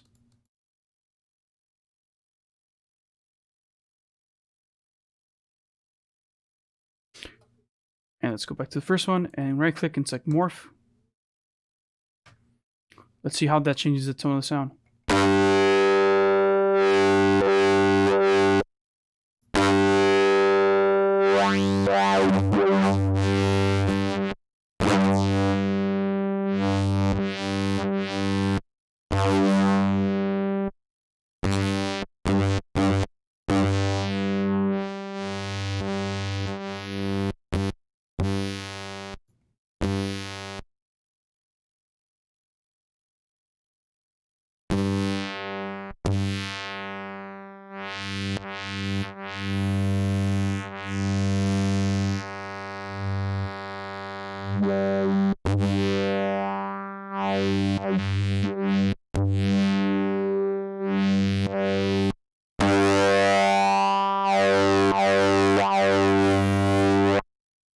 Go back to quarter notes.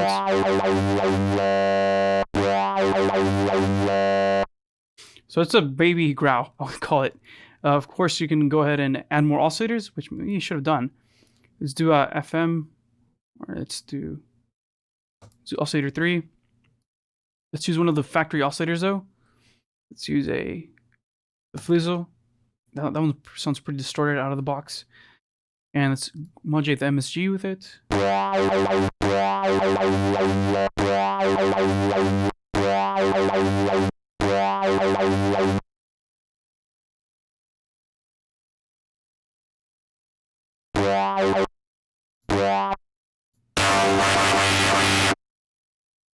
Lower the level of it.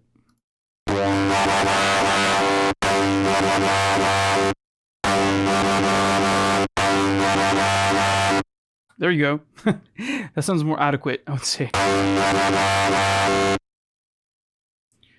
Of course, if you're gonna do like triplets, you have to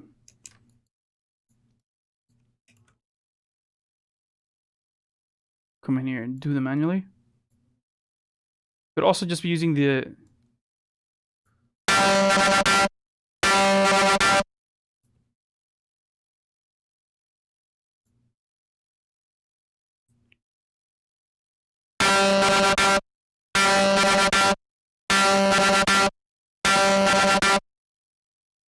Now, what a lot of dubstep producers have been liking to do is like adding reverb.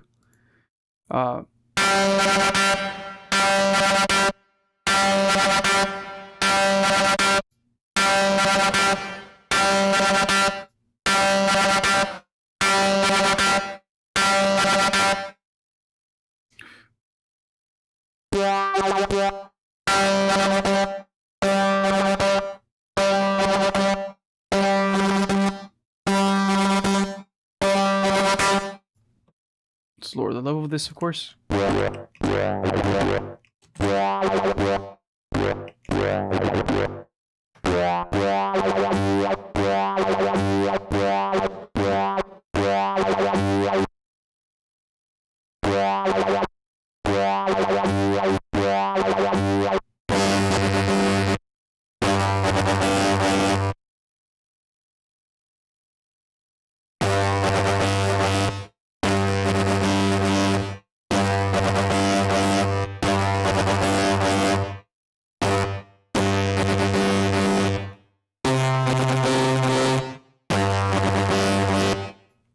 If you think that wavetable or that growl is good, you check out the stuff that I have for Hive.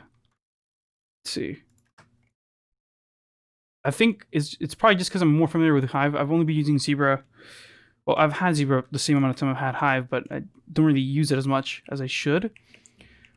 Partially because I said earlier in the live stream that for some reason, Zebra 2 and like Melody were like the two pieces of software that I just didn't want to use. Like, I knew they were fantastic, but I just didn't want to use for some strange reason.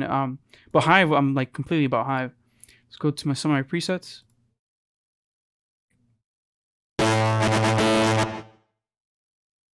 It's not that guy. Here we go.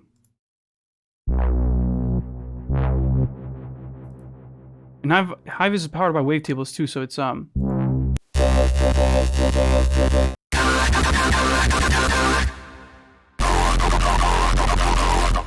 yeah, that's so much more distorted and more crazy than the Zebra patch.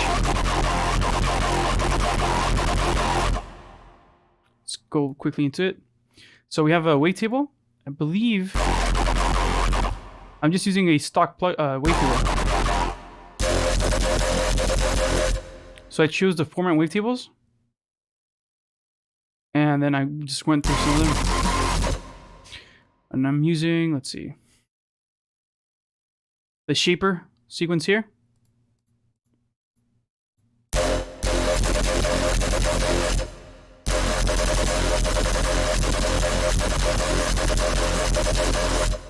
To create these really crazy, super distorted basses. I'm more of a hardstyle guy, so it's whenever I do dubstep, I think I overdo the distortion often.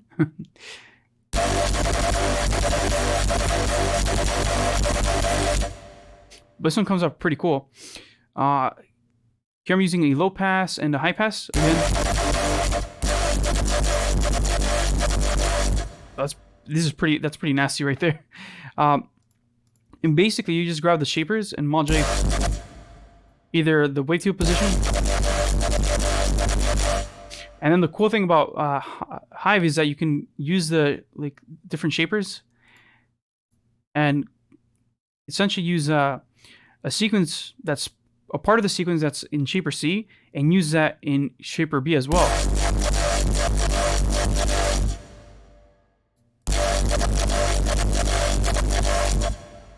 Let's do something longer. But that's nah.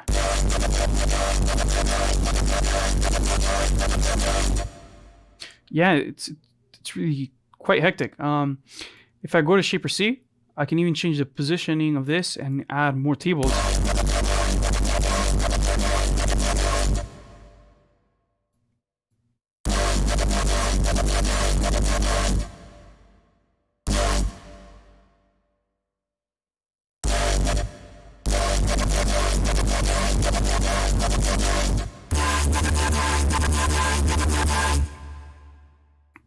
Let's look at some of these other ones. These are more like impact sounds.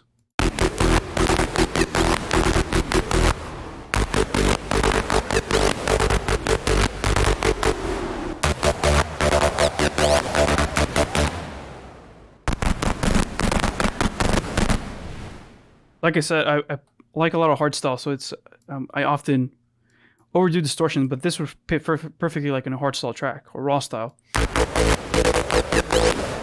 So let's bring back the distortion unit. So unlike Hive, you don't have so many options. So you have to be very smart with what you use. So in this case, you can only use one distortion unit. In this case, I'm using corrosion.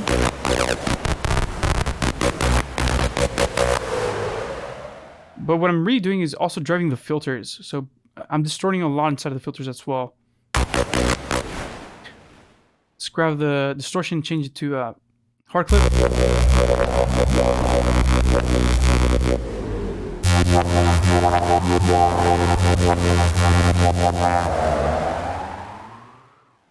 And I'm also modulating even the you hear the decay or the size of the reverb. Somewhere in here I'm doing that. Let's see. Reverb size, there you go. And that's being modulated by sequence from the shape beat.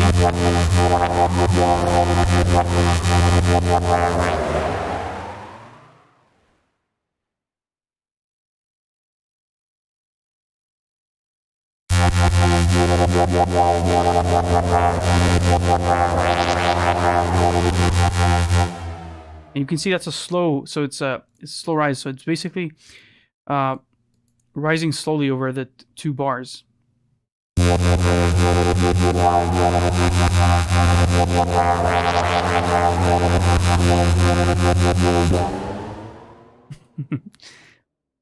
Yeah, that's really crazy. Let's do talking release.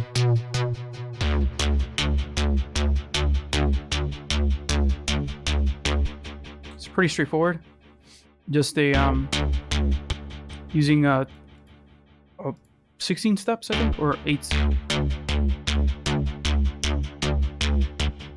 But the cool thing about Hive though is that you can just quickly change the wave to the wave right here. Like you don't have to draw it all the time yourself.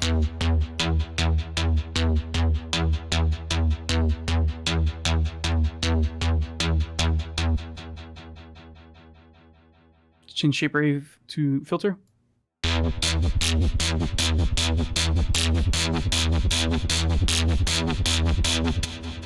And let's do a band reject.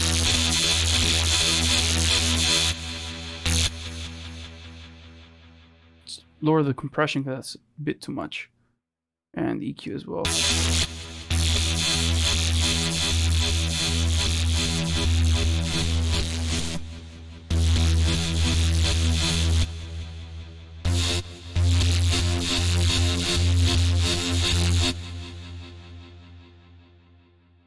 Another cool thing about Hive is that, yeah, you can modulate this filter, and then you can turn the volume off of that filter and send it to this other filter. And now you can use that shaper on that filter cutoff on the other filter as well. And while this one's doing a band reject, you can have this one do a low pass. Slow this down. Slower the delay mix.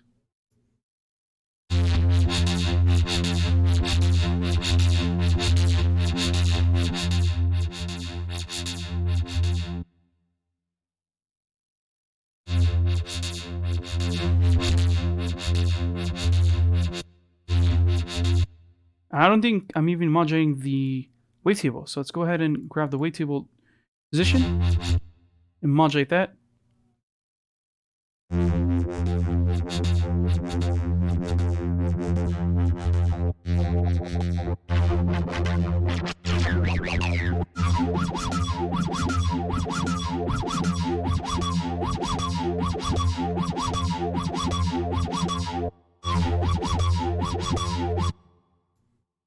Let's go back to the effects.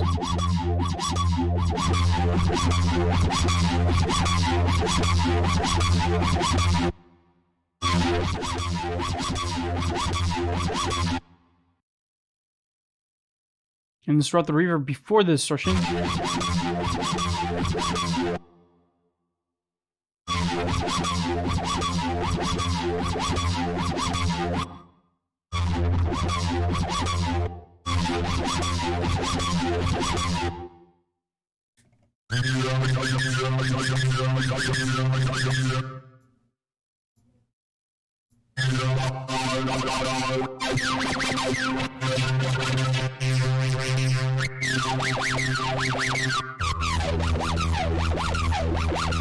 That's really cool. You have like a 303 and a dubstep bass going on at the same time. Let's add more spaces to the weight shaper.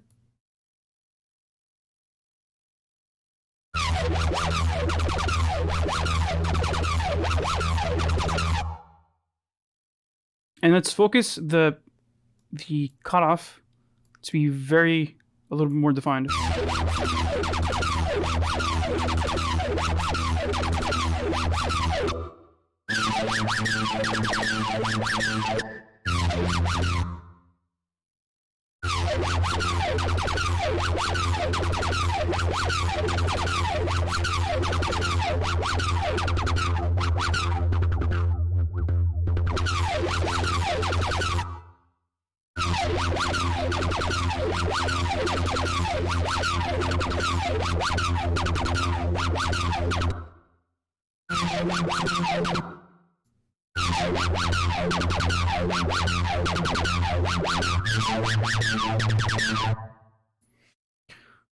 And let's say we wanted to rewind this, we could also do this backwards.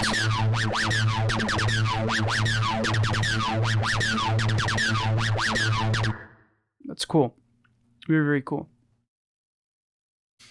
So you have something cooler here.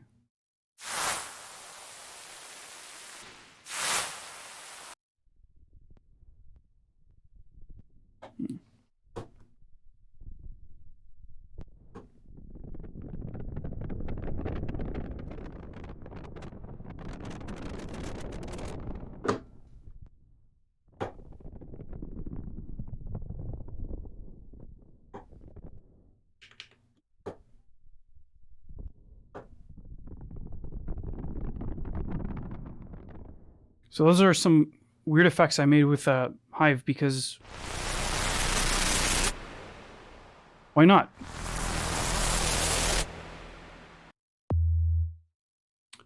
Let's see this one went.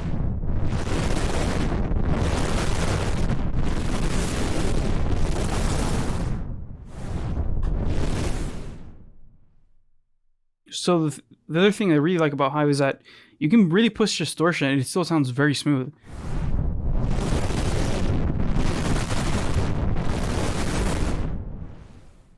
I mean, relatively speaking, I mean, it doesn't sound like this is crunchy, but it doesn't sound like harsh to the ears. That's what I'm trying to say. So I don't find that in a lot of synthesizers.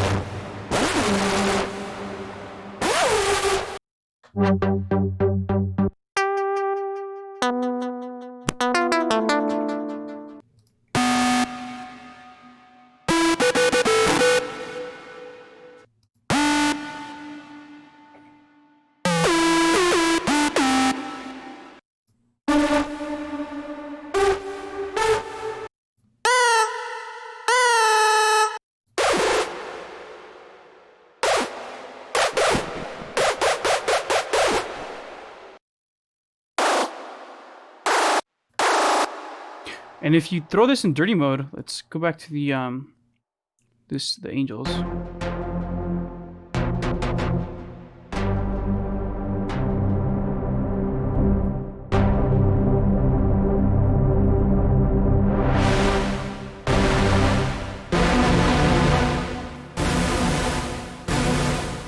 You get a synth that sounds very, very clean like that, and turn it into like a very vintagey sounding like old school type of detune.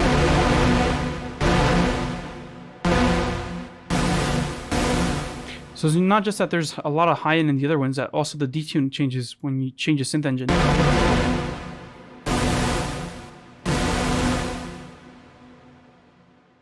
So these are pretty crazy.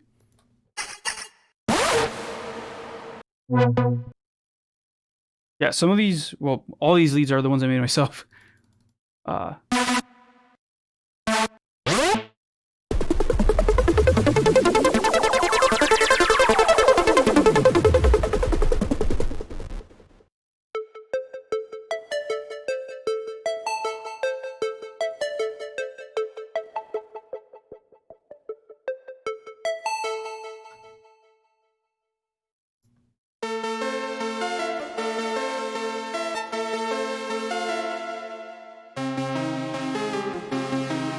Yeah, so I really like this. Like, you can make it sound very, very modern digital. Like, it's super, super modern. But you could also make it sound like 90s synthesizers. I just love the synthesizer so much. Again, if you're not part of the group for the Yuhi users group, go get us on Facebook. Actually, let me get the link and I'll post it on the chat below. And I'm sticking just a little bit longer because I did have technical issues at the beginning of the live stream, so I got to make up for that time I lost.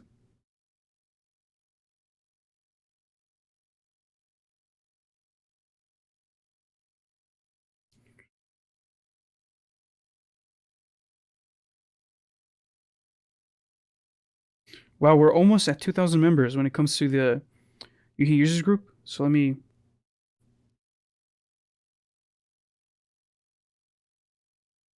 send you guys a link here.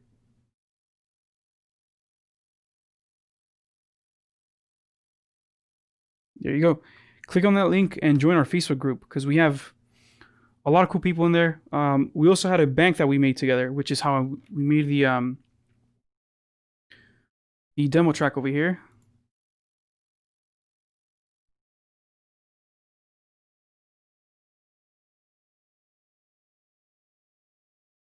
Now, this is not mixed too well because I installed this Cubase and all my plugins into my new computer, so I don't have all my plugins on here. So unfortunately, it doesn't sound as good as it does on my other computer, but you guys will get the point of it.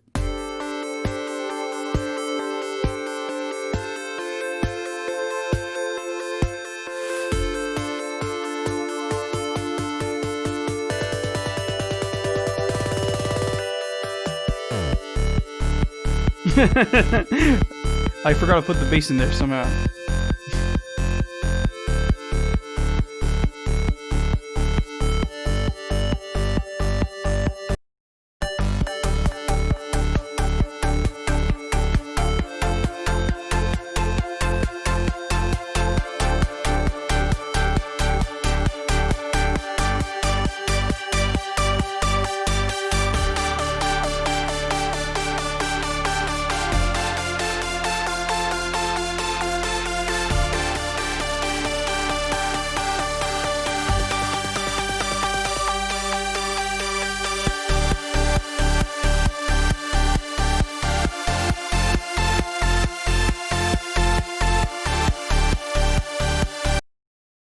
I don't know why the dropkick is not playing, but I know it's triggering. I don't know if I just took the volume all the way down.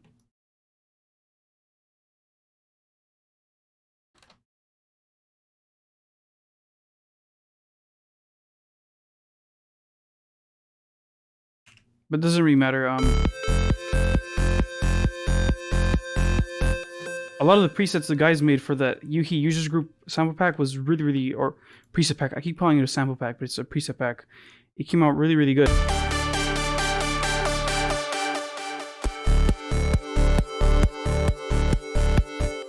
Yeah, if you're part of the group, yeah, check out. You should have access to the bank files. They should be under the files tab in the Facebook group.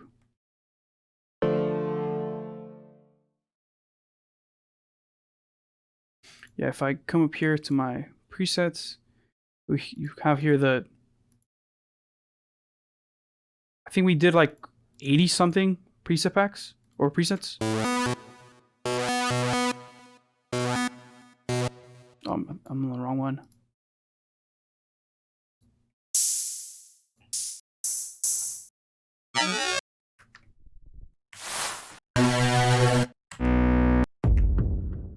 Oh, this one's really cool.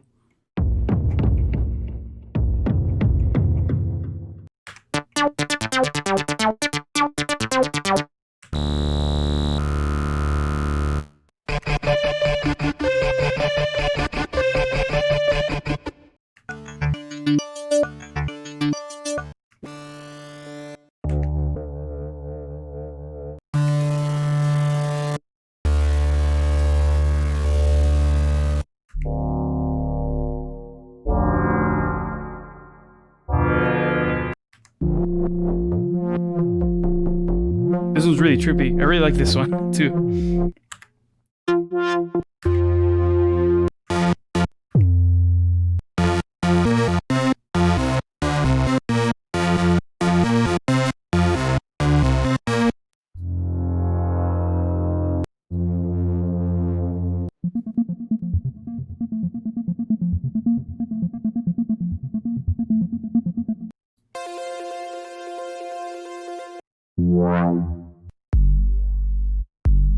That's a really nice kick.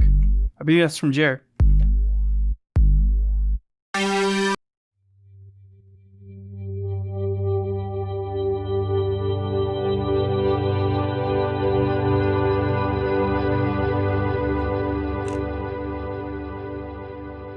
Yeah, there's really good presets in here. So make sure you download them and load any presets that you might have into the bank, because we have quite a few users now. Actually, we should, once the third version of Zebra comes out, we should definitely do this preset pack thing again, because it's so cool. Especially now that everyone's in quarantine, I should definitely look into that.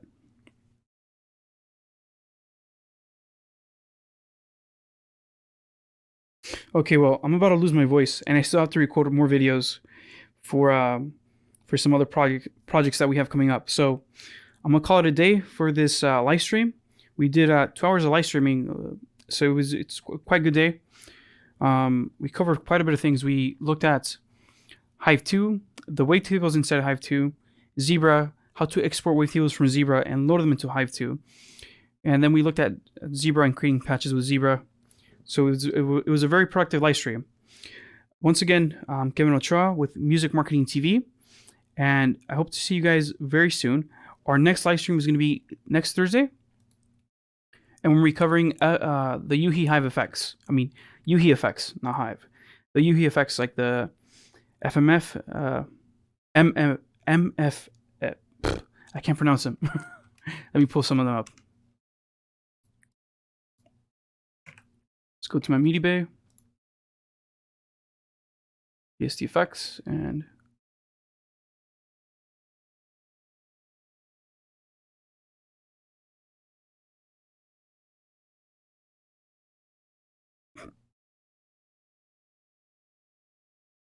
so we should have Filterscape in here. Let's see.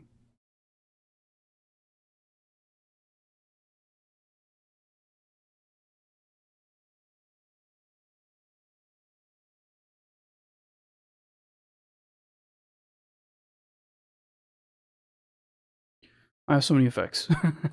Of course, the Ubix. So all these little guys, they're really, really fun.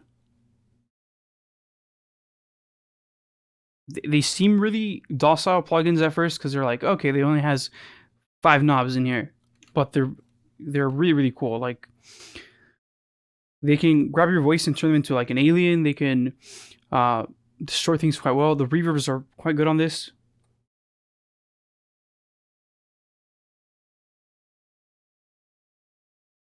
Yeah, so there's a few different effects in here. I don't know why Filterscape didn't load.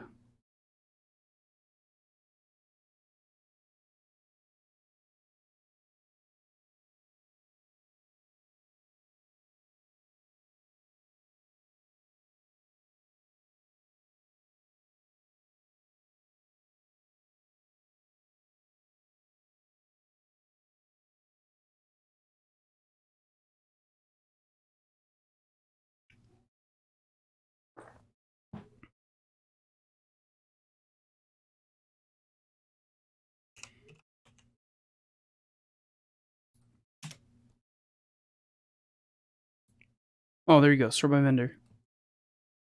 So Yuhi. Okay, there we go. So Filterscape.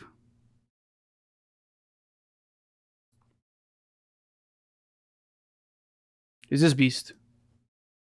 It's a quite complex thing. I'm still getting my hand around it myself, but I should be pretty good to go.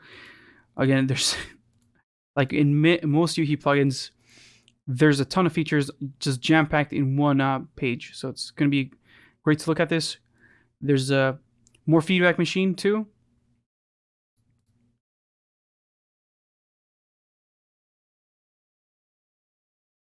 and Runsider, which is one of these little guys. Satin, of course. Oh, okay. I threw it in a different track. Satin, which is like a tape machine, but you can use it as creative effects, like as delay units as well. And Z-Rev, it's just gonna pull up. Yeah, cool. So yeah, I'm gonna try and get a hold of it. Trankstorm and also the Bucket Bridge delay, the